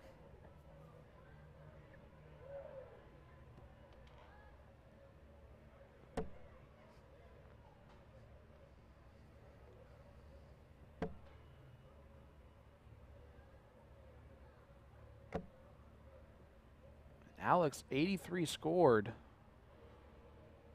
Kind of saved the round there with the last dart, but Gates starting to really pull ahead. 99 average for Soldier. He's taken the raised game of Alex Bellman and just decided to say, I can do that too, if you push me hard enough. Danny Lobby Jr. waiting on the winner of this in the finals, and I'm sure he's sitting there thinking, yeah, just keep battling, guys. Keep throwing at this super high standard.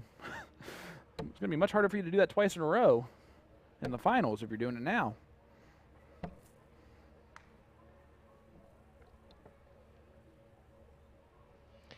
Appreciate all you folks tuning in here on our Facebook and YouTube pages. Give us that like and a follow if you have not. Share this out to your friends. Let them know we have a few more matches tonight, including our finals of the men's singles as well as the finals of women's doubles. Yeah, it's been an impressive display from every group that we've been able to show on the stream, except for that youth. They were just okay. Oh, you're still here. Caden's sitting right next to us. No, you threw phenomenally, dude. That was really fun. Gates fills it up there.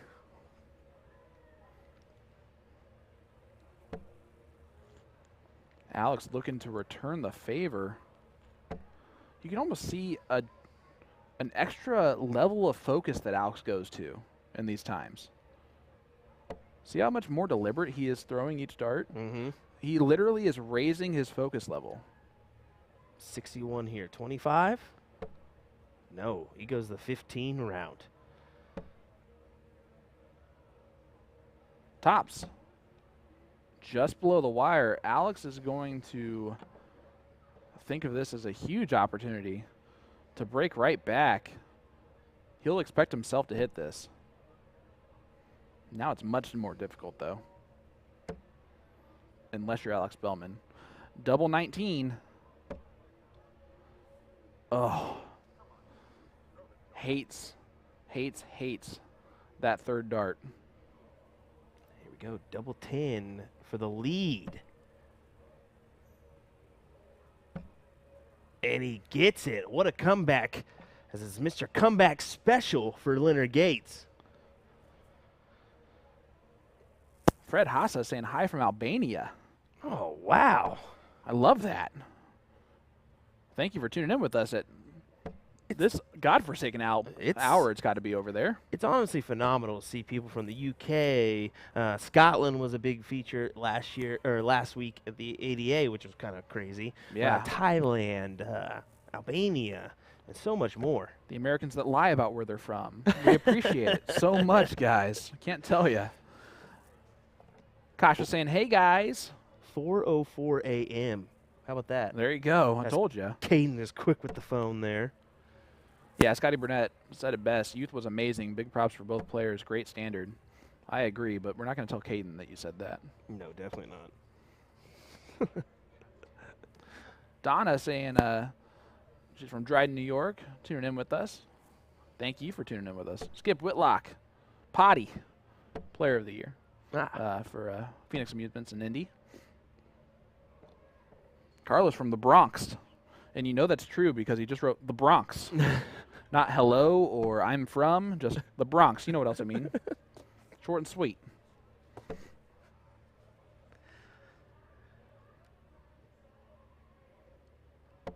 Yeah, Fred's saying it's over 4 a.m. there. Wow. Dedication. Dedication to watching the darts here. What a Soldier 180 would do here.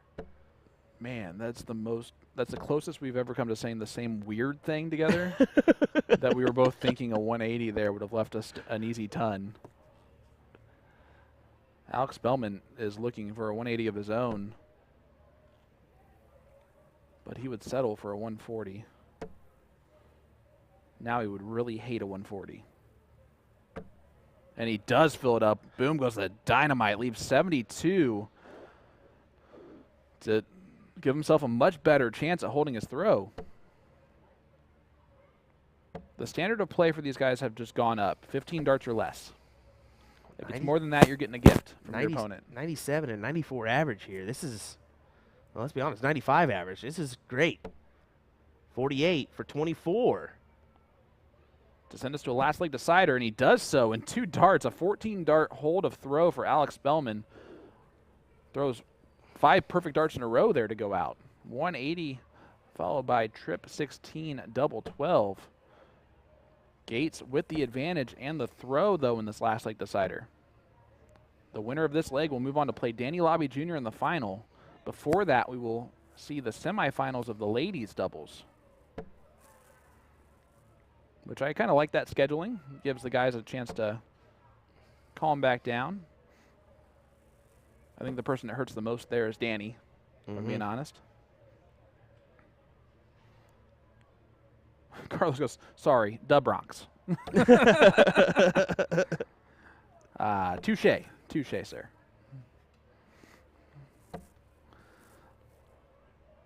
Soldier throwing back-to-back tons. Alex led off with a 140, though. And you again, just the focus level. The fact that he can go to a different level for this altogether. I mean, if he's missing a dart, it's on a wire now.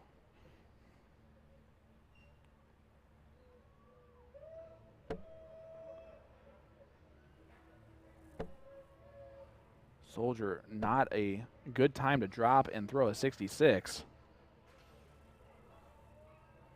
Advantage, Spellman. Needs at least 1 treble to leave a finish. Would love 2 of them. Would love 1 of them. Doesn't get any of them. Unfortunately, it rode the flight up instead of dropping it down into the middle of those 2 darts. Gates will always take advantage of something like this. 99 scored. Leaves himself 136. Spellman should feel pretty good about being able to add a lot of pressure to that 136.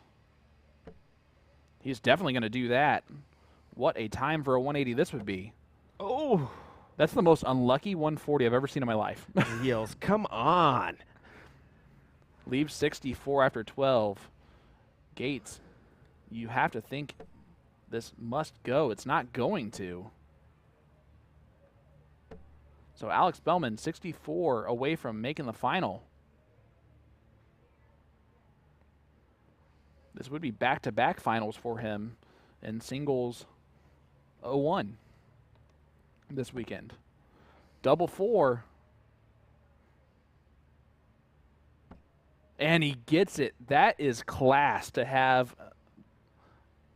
I mean, that's right in the dead center of the 8 of the double 4. Wow. I know you got a replay of that bad boy lined up, ready to go. Oh, yeah. You know me. You know me. Come on now. Get you a little double 4 action for the win. Guys, what he just did there is not easy by any stretch of imagination with your opponent being Leonard Gates on 36. First of all, to beat Leonard Gates. Well, look at those averages, too. Both respective, 96.77, 96.87. Folks, that is ridiculous. Look at that. I mean, by far the best we've seen on stream so far this weekend. That is up there with good pro level. Yeah. Average. For sure. And you guys are loving it, too. 167 on YouTube, 300 on our Facebook right now. Why don't you guys hang tight and enjoy the rest of the ride as we've got women's doubles semis, men's finals, as well as the women's doubles finals on the books. Hang tight. We'll be right back with more. Folks, don't go anywhere. You're going to want to watch this final between Danny Lauby and Alex Bellman.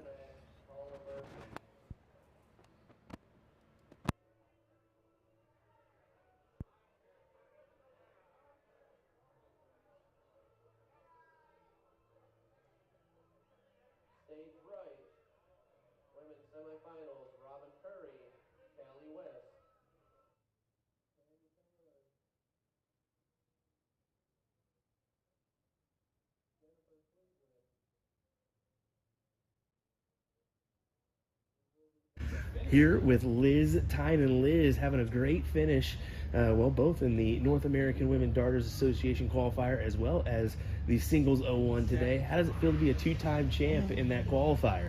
It's great.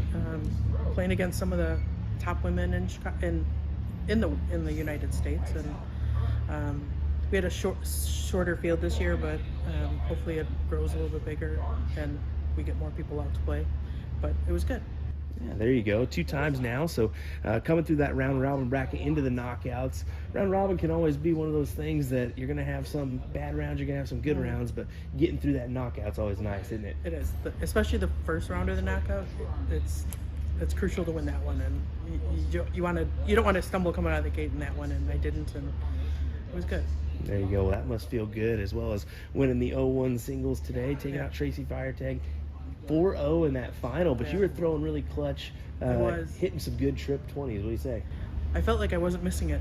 It just, like, my first start was in there every time, so I was lucky to just keep, finding that spot every time I went up there. And, she stayed with me most of the game, so she played well.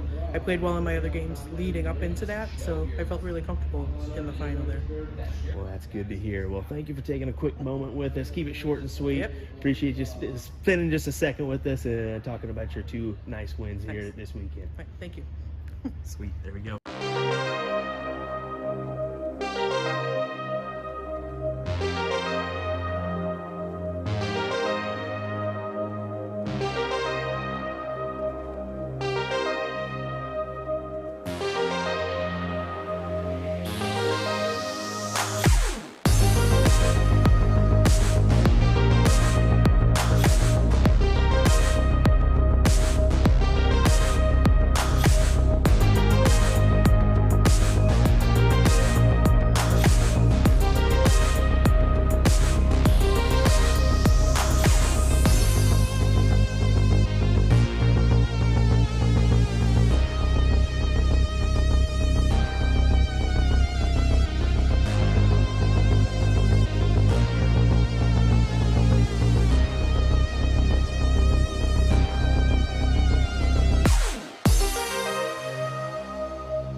All right, guys, welcome back to the 33rd Annual Music City Classic here in Nashville, Tennessee.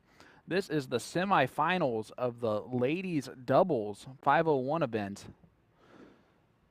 We're looking at 4 quality shots here on our streaming board, both sides of the streaming board, actually. Danny Womack, and Paula Murphy. Liz Tynan.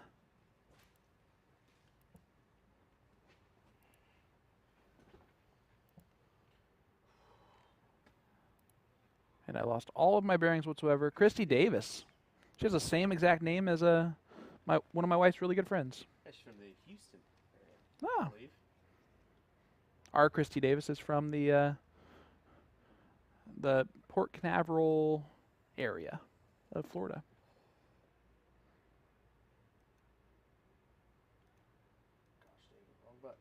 Callie West and Robin Curry taking on Tanya Taylor and Jennifer Cleveland on the other board. This semifinal battle here on our board number 1 might have some fireworks with it. Doubles is a race to 2, unfortunately, throughout. Sure, a little bit more. Yeah, the single formats are a little bit longer. The doubles, to keep it nice and simple, all matches are best 2 out of 3 unless otherwise noted. And it was not otherwise noted. Liz Tynan, of course, you saw her interview with the great Will Stuart. 2-time winner already this weekend.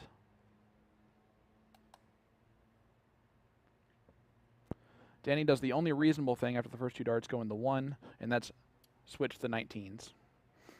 So you're definitely not guaranteed to leave yourself a 3 scored.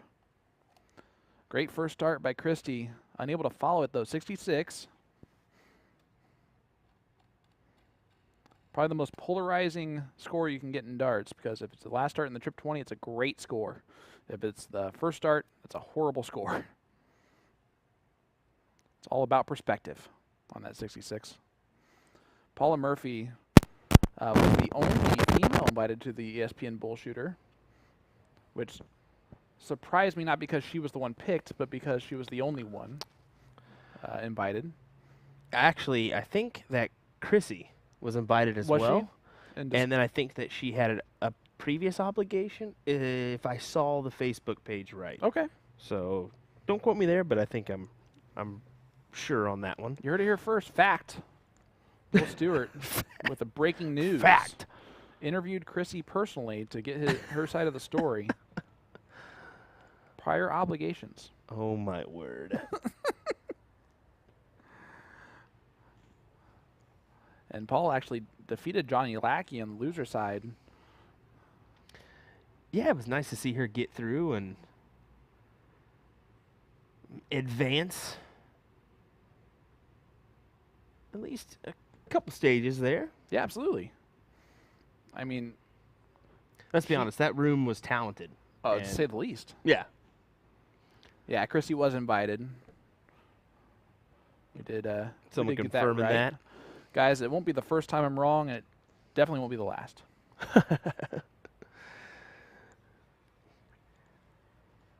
In fact, sometimes it's more fun for me when I'm wrong.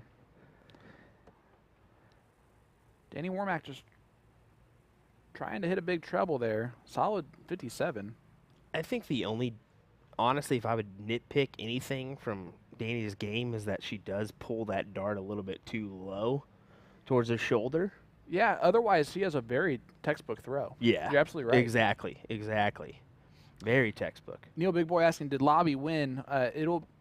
After the semifinals of the women, Danny Lobby will be taking on Alex Bellman in the finals of the men's 501 singles event. Alex Bellman, a finalist last night in the pro singles. He would love to get another leg up there and get a title. Oh, certainly so. Look at this. 120 look. Tops. She made that look about as nonchalant, easy as you can make it. Doesn't get it done. Gives Danny a chance here. Trip 20 will leave the bowl. Just doesn't adjust quite enough. Great last dart. She throws the dart pretty firm. Yeah, honestly, it's actually not that she drops it low. It's just that kind of that wrist where it lies. Kind of that awkward wrist action myself, but Almost puts too much stress on the back throw. Yeah. Backswing. Yep. It's hard to control that tension. Unfortunately, Christy unable to hit double 10 or double 5. So it opens the door here for Paula. 24, been there, done that, Paula. Double 12. I don't even have to hesitate for that third dart. That's how much I've memorized that miss. For all of you wondering my skill level at darts, I tell you frequently the exact truth. 1, double 2. Oh, hits the neighbor. That is unfortunate. So now Danny on 24, a real opportunity to break. That was not an ideal start. Double 4, one dart at it. She would have liked a better look at it than that. Up to Christy. 1, double 2. Somewhat of a closer look at this one here. Using those Bad and Bougie, I believe they're called, from Monster. I love it. It's on the back of her jersey, too, Bad and Bougie. Ah, there it is. I believe that is what it's called. Oh! Paula hits in the neighbor. Is that again? Yep. Into the neighbor one more time. Wow. Tommy in the chat asking, saying... You just don't see this from these ladies, sorry. No, you really don't. What does Tommy say? He said, wish we could get some streaming like this at Shoot for the Moon. Y'all do awesome job. Well, we were actually talking to Triple D last night about that. Fun fact, nothing's in the works yet. Nothing's No, in the works yet, but I mean, he did ask and said, hey, you got a card? Let's talk about it. So hopefully that does happen. The more tournaments, the better. This is a There it squirrely is. leg, but Christy gets it done. You see a little fist bump there. She Not plays- by the actual like result of it, but is the other match done already? Yeah. That was the first leg of this one. That other match ended quick. You see, Christy plays with a little fire. Yeah, little I like attitude. it. I always think that that's needed a little bit. Yeah, I think that at the right times, it can also hurt you if you do it in the wrong times. I've been there, done that one as I played Dustin Holt and let out a big wail as I got one up and one away from a win. And, well, that's how you lose legs right there and lose matches. So That's how you get someone better than you to try harder than you. It's real Yeah. cute until you celebrate it. he didn't like it, neither did Tasha. She goes, yeah, you're kind of a bleep when you play, aren't you? I said, yeah, just a little. A little Gerwin Pricey side gets to me. Yeah, there you go. Callie and Robin taking that 2-0. So we're gonna see. Combined 3-dart average of a 68.32. We're gonna see those two ladies, Robin and Callie, on the stream. Always love seeing them. So they are our first finalist here of the women's doubles event. Two big supporters of USA Darts too. Just wanted to mention that. That is always a bonus. Not necessary, but always a nice little touch. Yeah. It won't change how nice I am to you, though.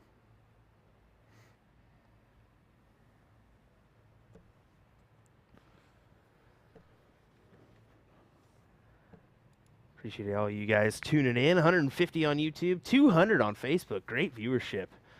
Yeah, we've been going now for a little bit over 11 hours, not straight, but pretty much. Yeah. It's been a very we appreciate all the support, guys. You guys, We can't say it enough. Yeah. Honestly. we're not sitting here doing this without the players first and foremost, but also you guys watching along, because we're not just going to talk to ourselves back here. Well, we We're wouldn't do gonna it if we that. only We had, wouldn't buy the equipment to do it. if we only had 10 people watching. We probably wouldn't be doing it, honestly. No matter how much we like those 10 people and how much they thought we were the bestest. There's a big trip with that last dart. 81 scored to pull her down to a checkout, 153. So they will get the first look at not just winning the leg, but also winning the match. Tough darts there for Danny. Danny, a steady 3. It's consistent. That's what I always say when I hit it.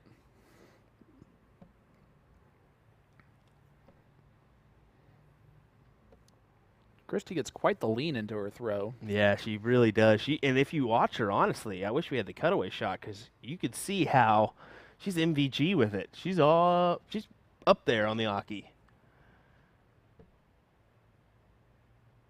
And you can see Paula just, her elbow moves up a little bit, which is definitely atypical of, but it works for Paula and always has. But otherwise, her throw, she doesn't move at all. Yeah. In her throw. Carlos asking a question there. What's the worst out to leave yourself on the board? He says double 3. Are you the same? That is the argument that I would easily make. Yep. Double 3, especially for most players where they're immediately blocked if they go outside the double 3. Outside the double 3 does not give you a single marker unless you're a Phil Taylor type stack. Yeah, that's the thing. I would agree. I'd rather have double 1 than double 3. Definitely not one of my favorites. Every other double I'm okay with. That double 2 can be pesky for me. The way I always say it, the best way to take out 6, 2 double 2. Yep. 100% agree. Christy had a look there for the match. Leaves 36 for her partner, who will return. And the one thing that we have learned about Liz Tynan is that she's pretty good at hitting doubles to win matches. Yes, she is. She's good at those triples. She's good at the doubles. What else can we say? She's Liz Tynan for another win on the weekend. Double 18. Graham Groves calling the 3-1s an unfortunate Mars bar. Is that a thing? Have you heard that before? No, I haven't. That may be an overseas. That's a UK thing. Mars bar. That's UK. Got to be. Aren't Mars bars here? Well, it does spell Graham a very Irish way. But then again, I spell Sean a very Irish way, and that means nothing on how American I actually am. Fortunately, Danny unable to do much on the opportunity given. And there it is. Christy Davis, the closer, hits the doubles in both legs. I know that Danny and Paula are not going to be excited about that, the way that they played, but they made it scrappy, that's for sure. Big dart gives out a sigh of relief, yeah, or maybe a choo-choo train. Baby. I'm hoping it's the second one. Graham says Australian. How about that? Look at that. Well, here we go, folks. We're going to see a great final coming our way. Danny Lauby versus Leonard Gates up next here. That's wrong completely, but I like the way that you Oh, presented no, it. yeah, not Leonard Gates. Spellman. Spellman, my apologies. That's wrong completely. Actually, it wasn't completely. It was 50% wrong. 50% wrong. 50% wrong.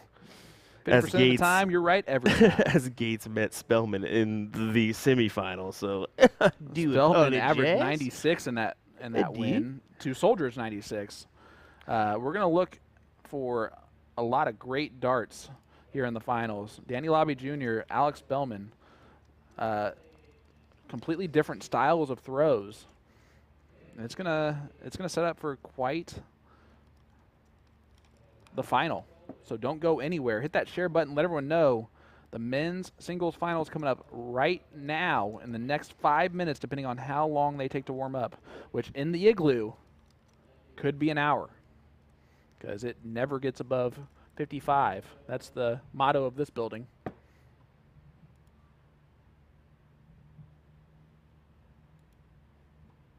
They party like it's 55 degrees Fahrenheit. All righty, folks. Stay with us. Let's get this thing started here in just a moment. Hang with us. We'll be right back with some more action. Chris Trinidad, you're fired. No, we'll see you in a minute, folks.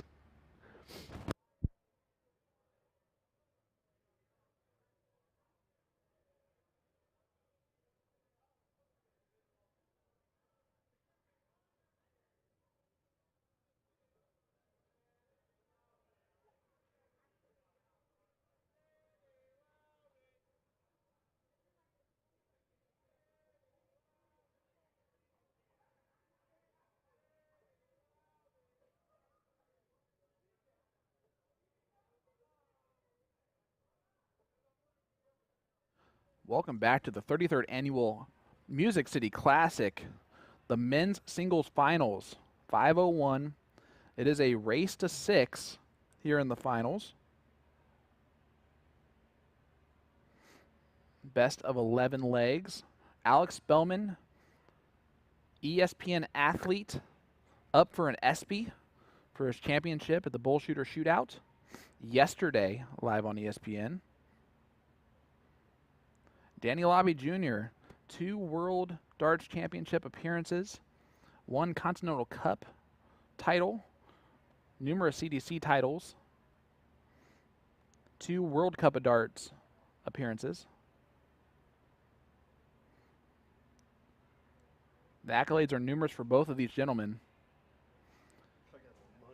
And they have completely different styles of throw.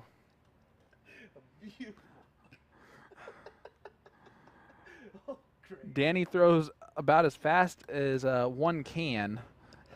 Alex, when he starts to focus more, gets a little bit more deliberate. He'll set, draw back short, and do that. I'm going to guess Danny won that diddle. Or it was so terrible for both of them that they're like, let's just neither of us go first. Or Alex won the diddle. I forgot that his facial appearance means nothing to what actually has occurred. I'm surprised these guys got underway as quickly as they did here. Well, they had about a 20-minute wait for the ladies to get through. I think they were just ready to do this again. Last match of the evening for them. Neither of them from Nashville, so they might want to enjoy the town. Both, I believe, have family here with them. But that's not important right this second on this stage. It's throwing a lot of great darts for the show. And the $800 to first place and $400 to second. So they can enjoy the night a little bit better. 81 there for Danny. Alex still in control with the throw. Coming off of a match where he averaged 96 against Leonard Gates. Danny did not do that well in his previous round matchup, but still averaged 88 in it. Averaging 84.77 for the tournament to Alex Bellman's 93.84. A nice 134 there for Danny.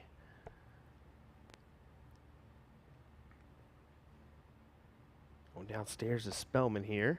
Yeah, the trip 5 makes this a little bit more tricky to leave a finish. And now he can't leave a finish. With 53 scored. And Danny, all he had to do was stay straight to leave a finish. Does it anyway. 78 scored. Chance, an outside chance to break the throw early on Alex Bellman, no matter what Alex does here.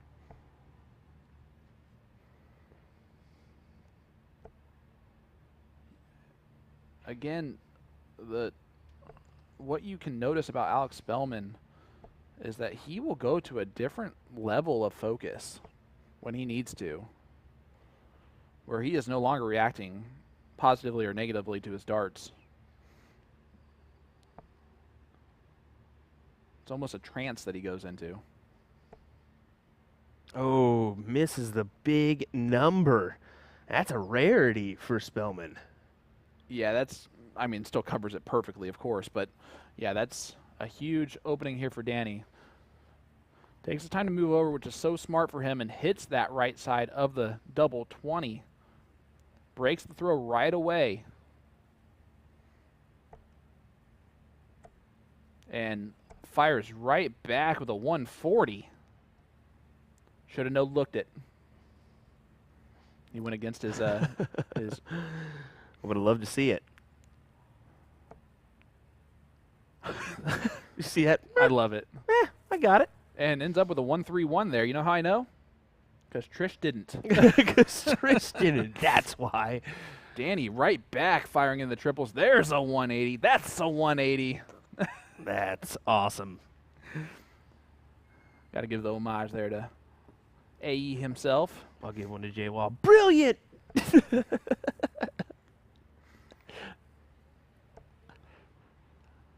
And Danny starting to put his foot on the gas. Oh, my. Oh, my. He is on a 10 darter after 9, leaves himself 36.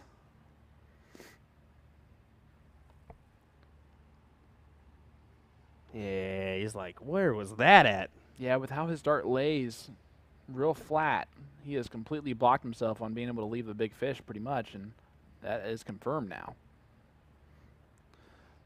Danny, one of his favorite doubles, and gets it in the first dart for a 10 dart hole to throw. Now just averaging a measly 111.33 for the match. No big deal. I think he can still raise that up a little bit. Look at this, looking at the 174. Jinxed and destroyed again by Will Stuart. No, I'm just kidding. That was a great looking dart. It really was. We've seen him hit it multiple times today. I wouldn't be surprised if we see him hit it in this final. Immediately looking down.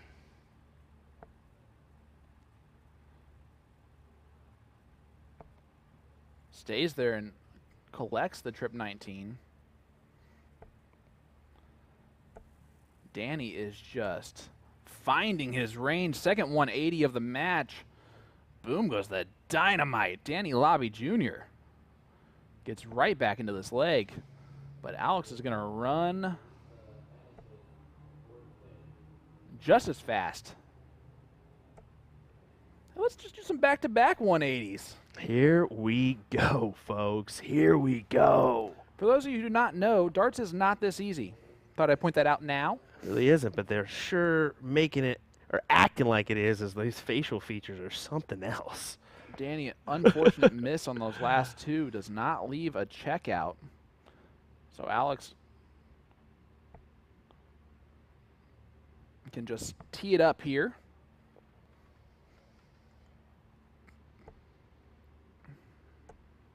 Danny would have loved that first dart above the treble instead of below. Yeah, his ideal dart's going to be above that treble 10 times out of 10. Tops, and there you go. Hold a throw, 13 darter for Alex Bellman.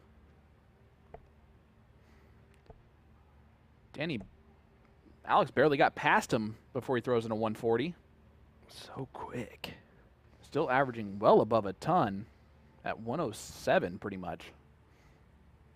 And Alex has already raised up to a 94. And a 140 of his own. Back-to-back 140s for these two gentlemen. 96 from Danny. Usually I don't call out every dart, but it's so much fun to do so with how well these guys are throwing. Just seems like we're... I mean, you literally need the edge of your seat right now. This is crazy. But I mean, guys, no matter where you're from or where you're looking for some top-class darts, you're going to find it right here, right now in Nashville, Tennessee at the Music City Classic.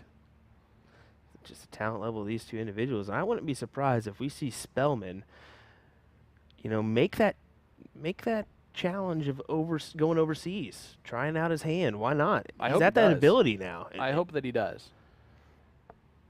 And I know that he will make that choice when he feels ready to do so.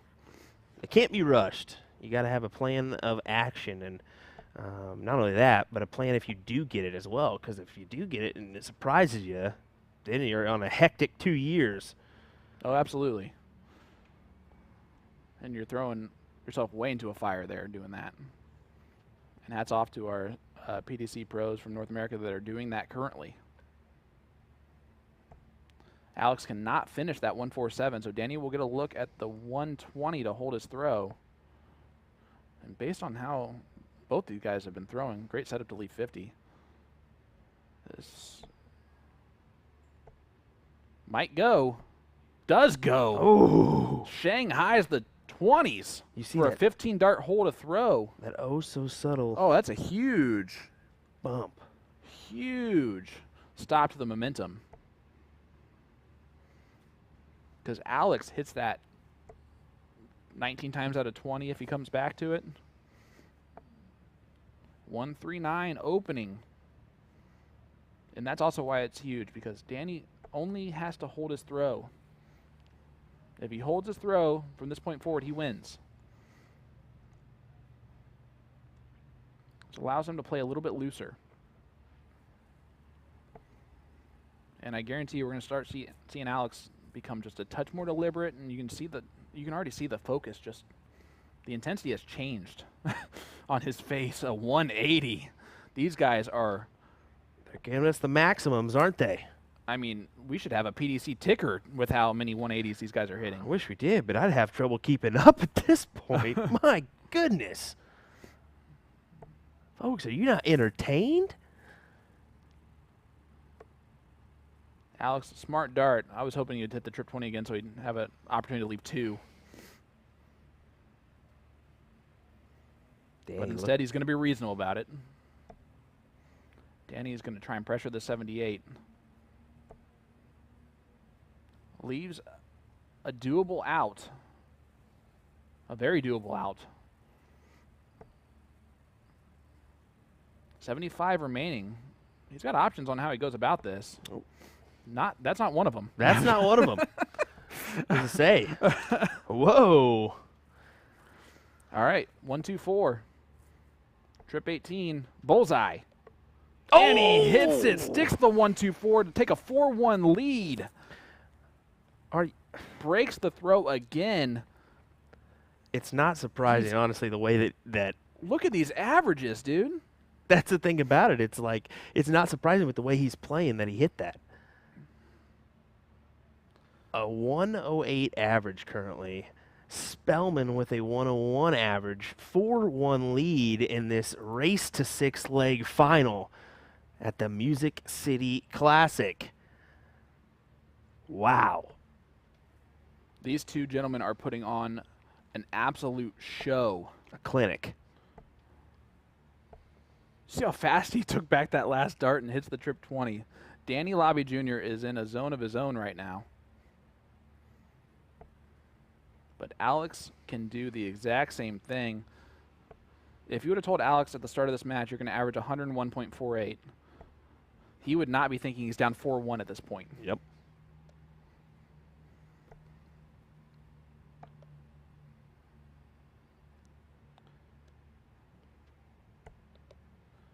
Danny readjusts there. One of the very few troubleless visits we've seen out of either player. Austin Helm asking a very reasonable question. What player in the world is beating Danny through 5 legs right now? Not many. Yes. Not many. Then again, it just seems like on the Pro Tour is just another day for some of them guys that are hitting ton pluses. Absolutely. Yeah, both these guys definitely played as younger players. Danny had a lot of success as a youth player. Won his first youth event at the age of 8 as Alex Bellman. These guys are just wiring neighbors to not hit 140 plus rounds. Danny's going to look back up. Just kidding. Decides against it completely. Yeah, so I'm kind of take that second there and thought about it, and then he counteracted to leave that 151 if he potentially gets a look. So 220s for tops here. Spellman actually puts a great marker with that first dart. That's an unlucky bend of the wire. And Danny can take out this 151 here.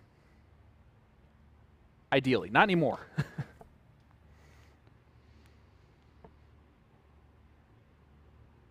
Tried to hit the trip 13 to leave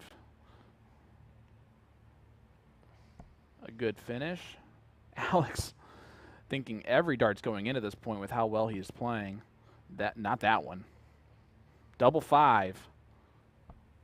Oh no, that's not how either guy wants to do this. He's pointing at it.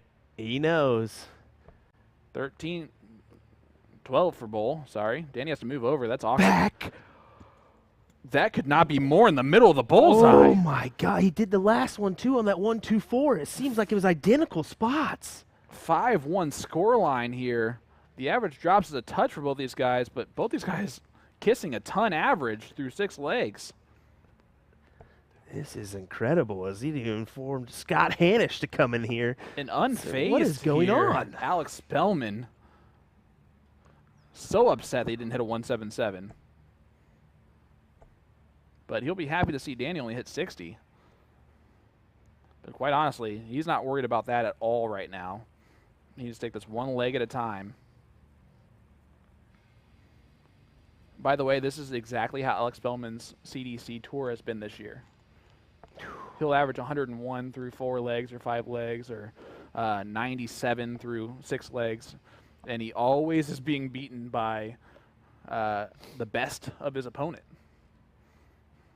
And while this might not be the best of Danny Lobby Jr., it's his A game for sure. Well, this is the thing for Alex is people are starting to realize, like, Alex is an incredible shot, and you got to take him seriously.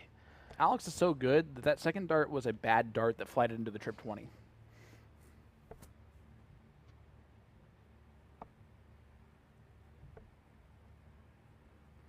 And Danny's slacking in this round a little bit. I could see focus tend to fade a little bit up 5-1, but you don't want to let Alex get on a roll. And he has a look here to spark something in him. A 1-3-6 finish. Wow.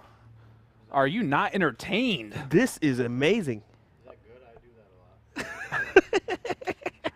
Averaging over 100 in this match now and down 5-2. Wow. At a certain point, these guys are going to start smiling and laughing at just how ridiculous this is. Hit that share button, everybody. Let everyone know what is happening here at the Music City Classic here in Nashville, Tennessee. Yeah, this is an incredible final, honestly.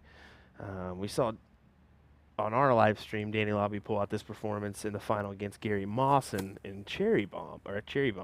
But to have Alex push back like this and still average 100 over, well, he's averaging triple digits right now and losing by 3. He does have a 10 darter in this match as well.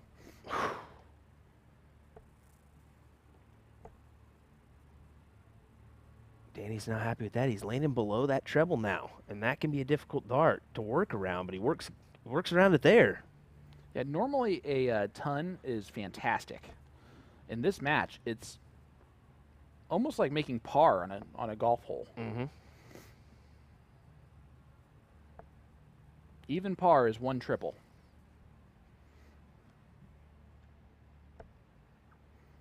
Danny would love nothing more than 180 here. Just leaves himself the first look at it, and a very doable look that he's already taken out in this match, 120.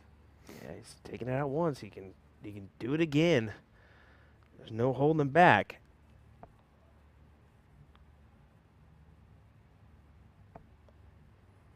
Alex, a great cover shot on the last one. Not an... Oh no! Oh no! Oh my goodness, Danny Lobby Jr. You giving You us the son of a... the exhibition shot. What a showman. And Alex Bellman trying to make him pay for the showmanship. Oh my gosh, bullseye for the 161.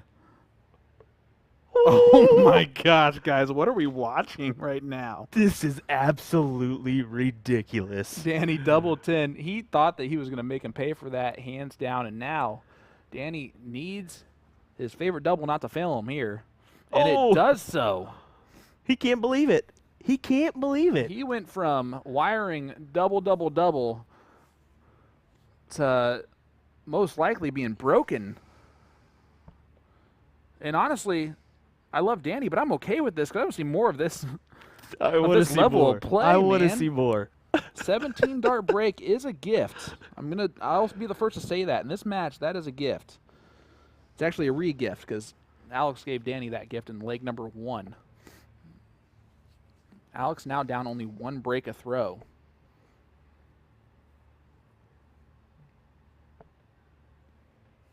Let us know in the chat, is a comeback happening? And now it's inappropriate to answer that question with the 44 start from Danny. I honestly, I'm going to say it. I don't care where in the world darts is being thrown. You're not going to find too many more entertaining matches as Alex Bellman throws in another 180. Looking to follow up. Looking to follow up. And Danny, as soon as he released that dart, he had to stop himself from doing the no look because he thought it was so good.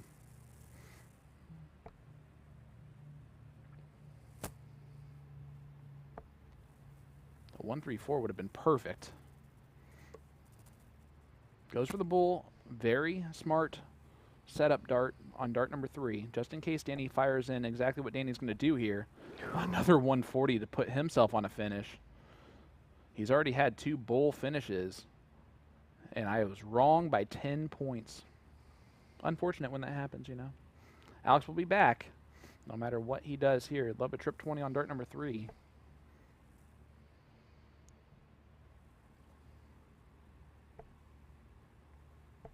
Looking to whittle this down. Just trying to put 57. Yes. And he does put the pressure on. Leaving tops. To leave tops here. Alex Bellman on 80.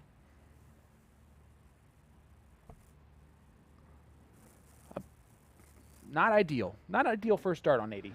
Yeah, you can see he's like, what was that? 25 for bull? Oh, that's exactly what he's doing here. Outside of it, though.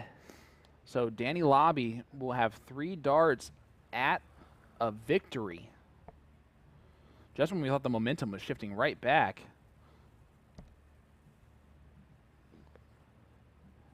Danny's either hitting at first dart or kind of struggling to find it. Double 10, though, will get it done. Danny Lobby Jr. Terre Haute, Indiana. Getting it done. 6-3 victory over ESPN athlete Alex Bellman. What a fantastic final. My goodness, 95.19 average from Danny Lobby and a 98.76 for Alex Bellman. You're not going to get a better class of darts than what we saw from Alex Bellman in the last 2 matches. Alex Bellman, if you would have told him at the beginning of this match you're going to average 98.76 for the match, no way do you say he loses 6-3. Oh, my word. No way. That's insanity. Danny picked the right time to throw his best match of the day in the finals. Well, hang on, folks. We got one more match coming your way, as it's going to be women's doubles final. As we got 4 great ladies coming up, too. Yeah, Callie West, Robin Curry. That has all the inklings of being another fantastic match to end our stream for the night. Definitely. Well, hang on, folks. We'll be right back, as it's Callie West, Robin Curry, Christy Davis and Liz Tynan. There we go. All righty. Join us in just a moment, folks. We'll be right back.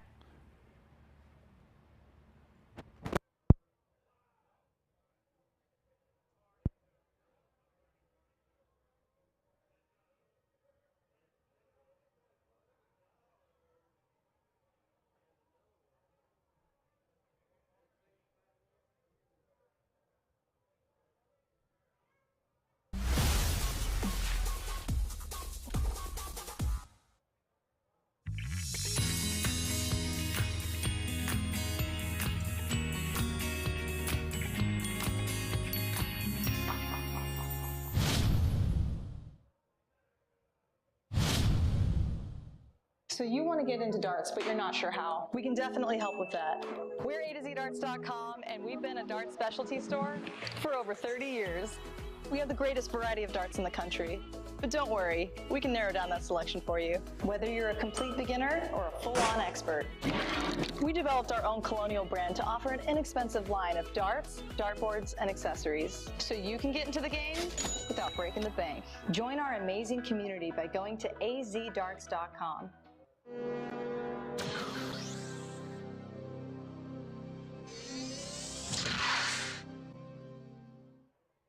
So in preparation for a recent event, I put this board to the test with 4 to 6 hours of practice per week for a month straight. This gave me an opportunity to see how this board holds up as well as give you all that honest opinion you've been waiting for. After just a few throws, I was able to tell that this board was a touch softer than popular brands I've used in the past. Admittedly, this had me a little scared, thinking this would lead to a fairly quick wear down. Instead, after a week, I was still at the point where I felt the board did not need to be rotated. Overall, after a month and around 20 hours of play, I was thoroughly surprised by how well this board held up. Yes, there was some aesthetic wear and tear, but I do feel there was a decrease in the amount of bounce that I had, which I directly contributed to the board's softness. For me, this is a winner for both new and experienced players who like to put their hours in.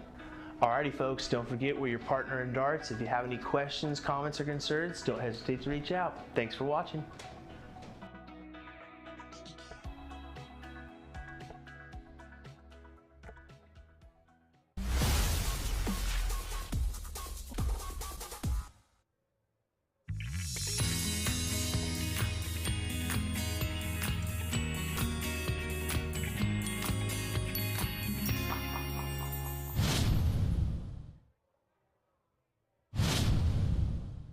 So you want to get into darts, but you're not sure how. We can definitely help with that.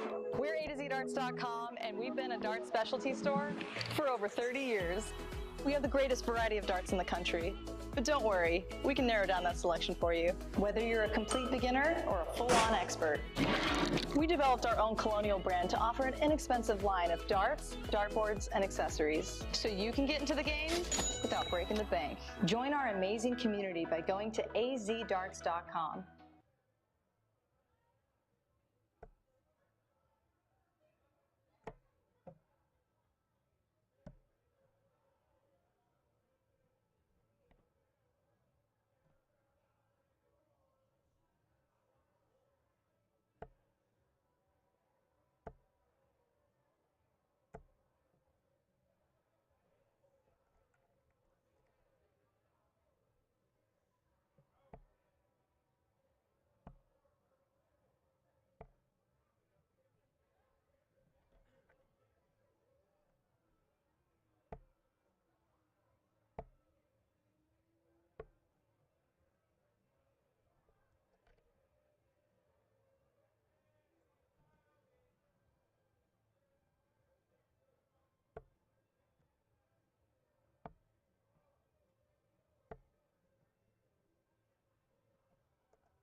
All right, everybody, this is the final. This is the final. It's going to be Callie West and Robin Curry taking on Chrissy Davis and Liz Tynan. Should be an appetizing final here.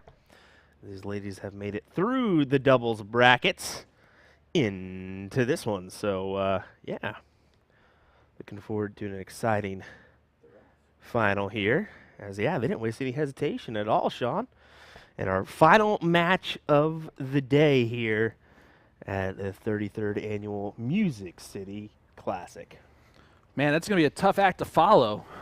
Whew. But These telling ladies me. have a talent level to do it.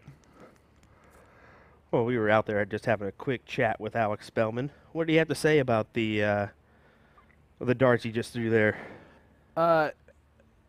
He said that, and this is dart players in general. I've never experienced this, of course, but dart players can get into a zone where they just know they're not going to miss. Obviously, those two guys were in that zone in that situation, to where when Danny went double, double, double, and missed into the single 20, Alex, after he threw the first two doubles, thought to himself, I'm going to get a look at this. And he doesn't mean I'm going to get a look at the 1-6-1. He means I'm going to get a look at the bowl. So he already expected to hit the 111 to leave the 50. And congratulations to the Igloo for exceeding expectations on the name today. It has continued to get colder. It has, honestly. We're going to have to start a fire in here. Whew, my goodness. You know that feeling when you make a snow angel on the first snow of winter, and unfortunately snow gets into your pants, and you're like, oh my gosh, it's so cold. It's like that, only the feeling never goes away from that one area, and it's over your entire body and mind and spirit and soul. Well, the competition just arrived, I wanted to tell you, as Juan Vetter trying to take my job once again, doing his own live streaming. That's all right. He has the nickname that's the secondary nickname once Ricky Bobby's breaks his arm. Hey, it's a brilliant name. The Magic Man. The Magic Man. As we got to see some magic tricks yesterday on the stream. That was awesome. Now you see me, now you don't. I think people really enjoyed that, honestly. And Oh, it was honest. I did. It's great fun. who doesn't like magic?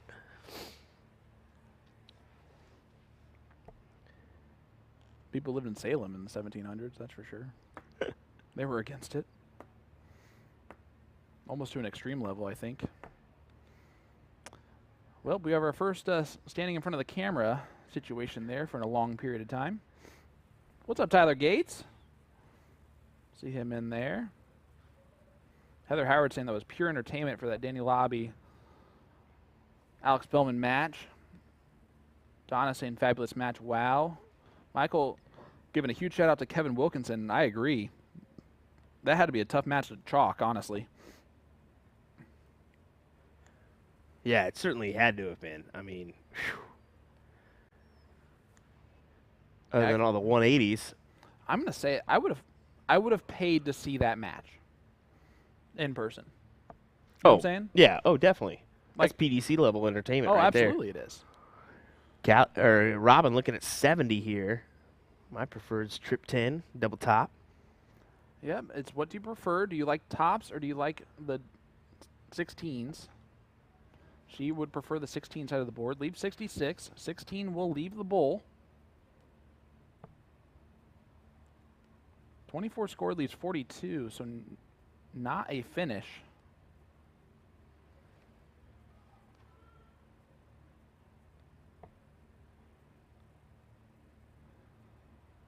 Does leave the 32, though. Tees it up just in case the closer, Christy Davis, doesn't take out this 136.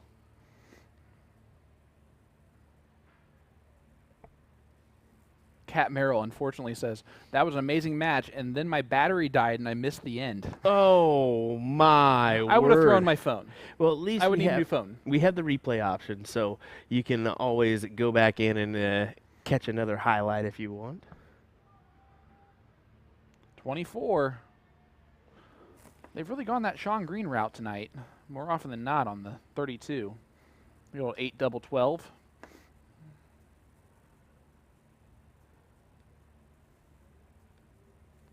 Chris, I've never seen a more confusing comment in my entire life. Are you pronouncing it differently depending on the same spelling, or what are you trying to do there, Jimmy Chris? But now that's going to be haunting my mind forever. And I think we're just getting lucky that these ladies are not standing in front of the camera. 6 will leave tops, and Liz has taken this out 36. Oh. Oh, yeah, I'm saying Christy.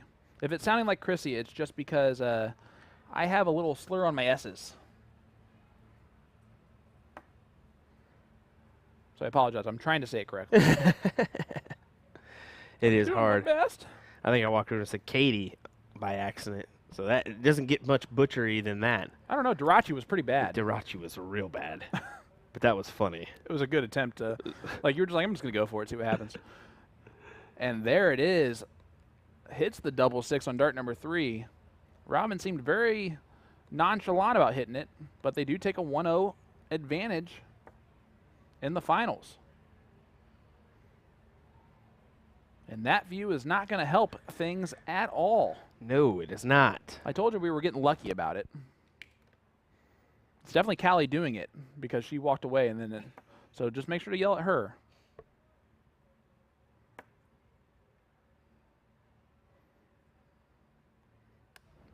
It is not PDC diddle rules, so they will look to see if one is obviously closer than the other.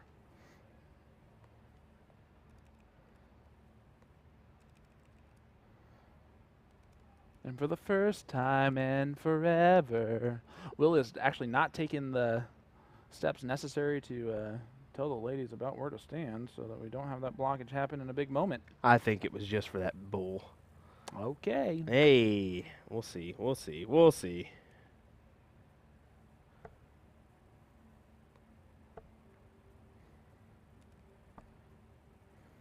Liz, of course, a very successful weekend so far in the women's events. She is our NAWDA champion.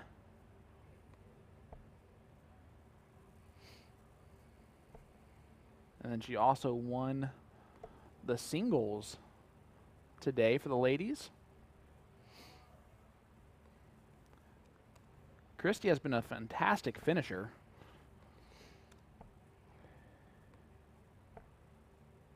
For her and Liz. It's a good partnership. And of course, Callie and Robin. Callie and Robin have been great partners for a long time. Yeah. Let's be honest. They play all of their tournaments together. Callie West has been ranked in the top 10 in the ADO for, I think, 12 consecutive years or something like that. It's insane. You don't do that by accident, that's for sure.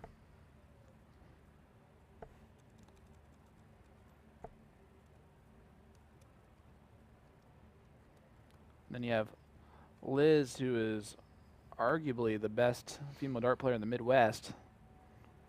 Steel tip dart player in the Midwest. From Chicago.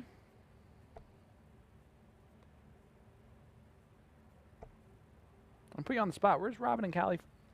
Syracuse, New York. There you go. Yeah, that's they do the Syracuse Open every year. Great. Callie is a part of that board, so harmless plug to them.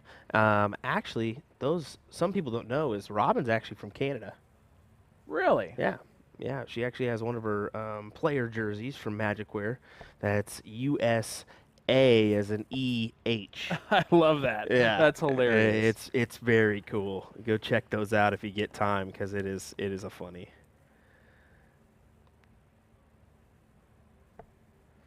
Liz finding her range there on the trip 20.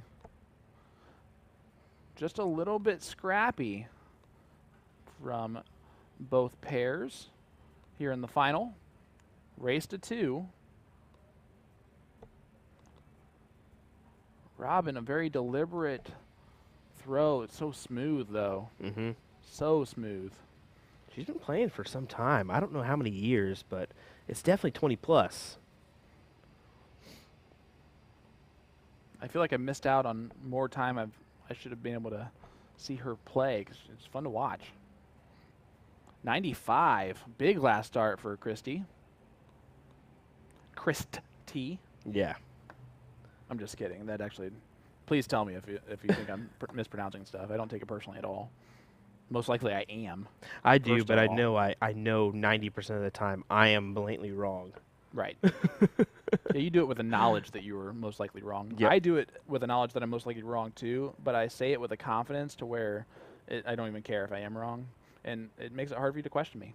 That's the whole goal. Callie sets up Robin with 80. If she gets a look at it, she will get a look at it. That was a pretty good dart from Liz.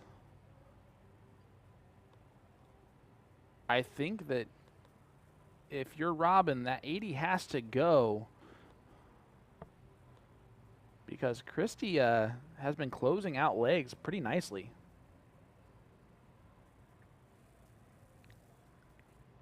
Did you forget how to do it? That's why we can't have nice things. Just give it to me. Just can't.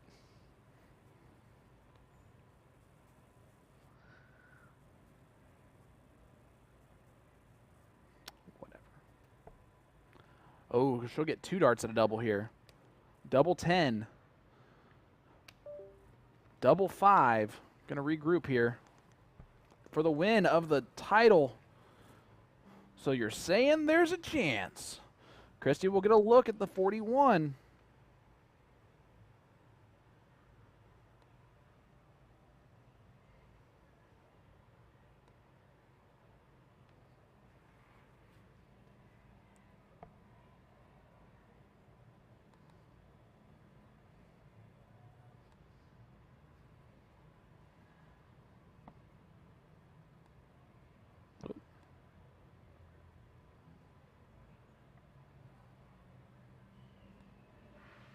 It's rude that you're going to have Alex in that picture. Just kidding. There you go. You can do it from there. I don't even know why I kept trying. Here we go. Double 5. For the win. Oh. Cannot win it now, but will leave double 2 if Liz cannot accomplish this double 8.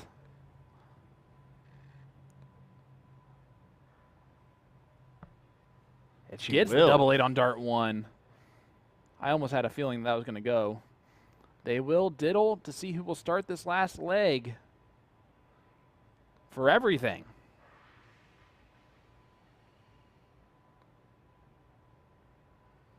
I wonder where Liz's dart's going to land. There we go. We'll be able to see it. Drags it low.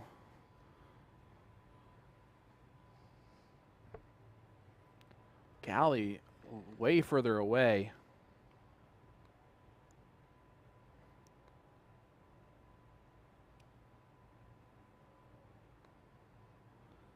As here is Liz Tynan going to start out this one.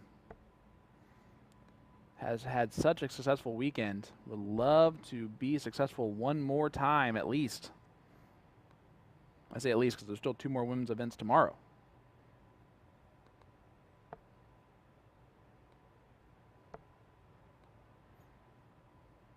Cannot wait for Cricket's Day tomorrow. Sounds wonderful. What'd you do? Did you click save?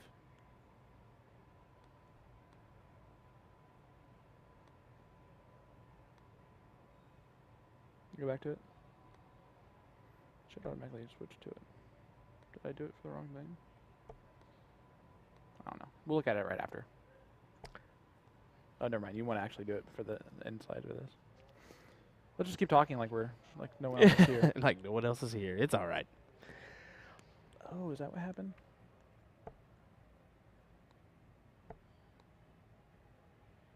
That's what you did. That's what I did. Or you did. Yeah. I gotcha. We're going to do it this way.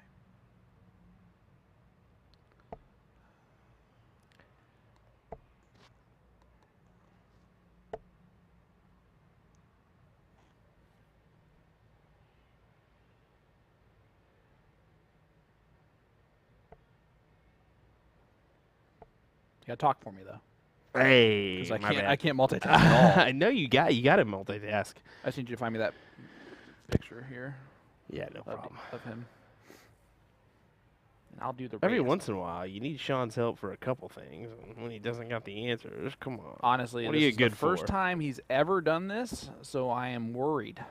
I'm worried too. Don't worry. That's been way too long of a day for that type of stuff to be happening with him. All right.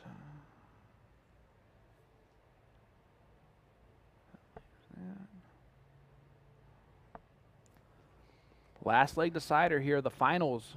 Women's doubles 501.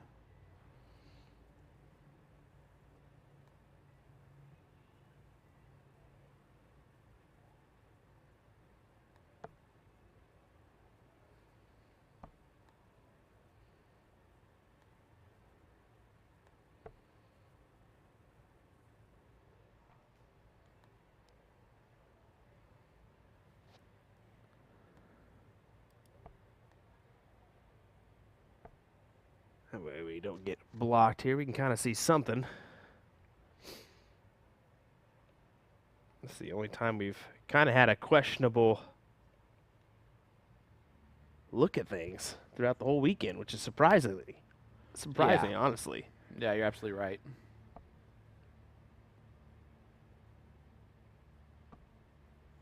We definitely didn't want to put our cameras on the stage as it would be wobbly. No, As, yeah, you can't get a do couple that. people on there and it gets a little crazy. Cannot do that one. Big triple to lead them off. Show right there.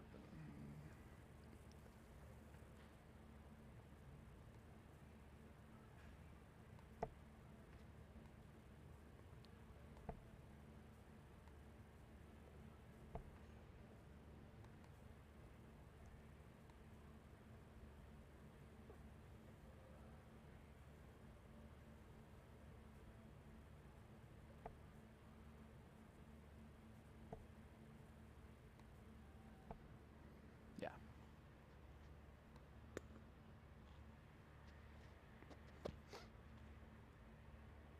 So Robin, looking at the 175 here, has got to bring it down. 2 trebles would be nice. Fortunately, that's a neighboring treble. Not the ideal one, as that's 40, so that leaves 135.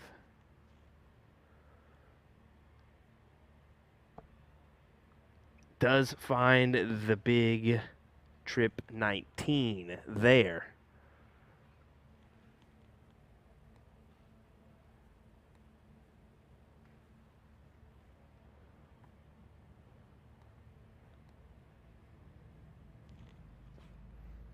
Sorry, I apologize. No, you're fine. I know how I get when I'm staring something down. That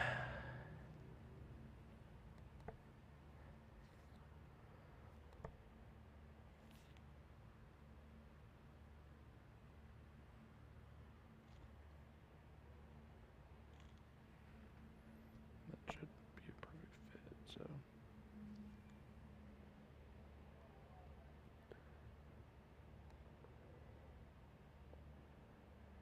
The hall has definitely gotten quiet out there. Let me tell you what. As we are in the blind draw port of the night here. Thank you, sir. No problem. Now I can do what I do best, which is not that. Probably I still don't messed know. it up. You're the expert here. I'm not. I'm the expert at using someone else's template the right way. And that's just because that's how I do it. I just steal everyone else's stuff. All right, here we go. Christy, for the match, I've called her to the closer. Oh. Unable to close down this one.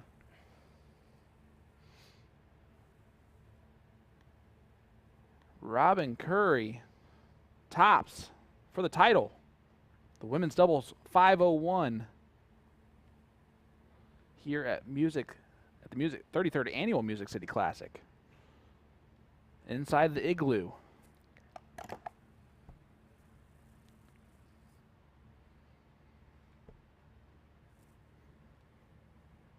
Double 10 for the win. Gets it on dart 3. Robin Curry and Callie West are your champions.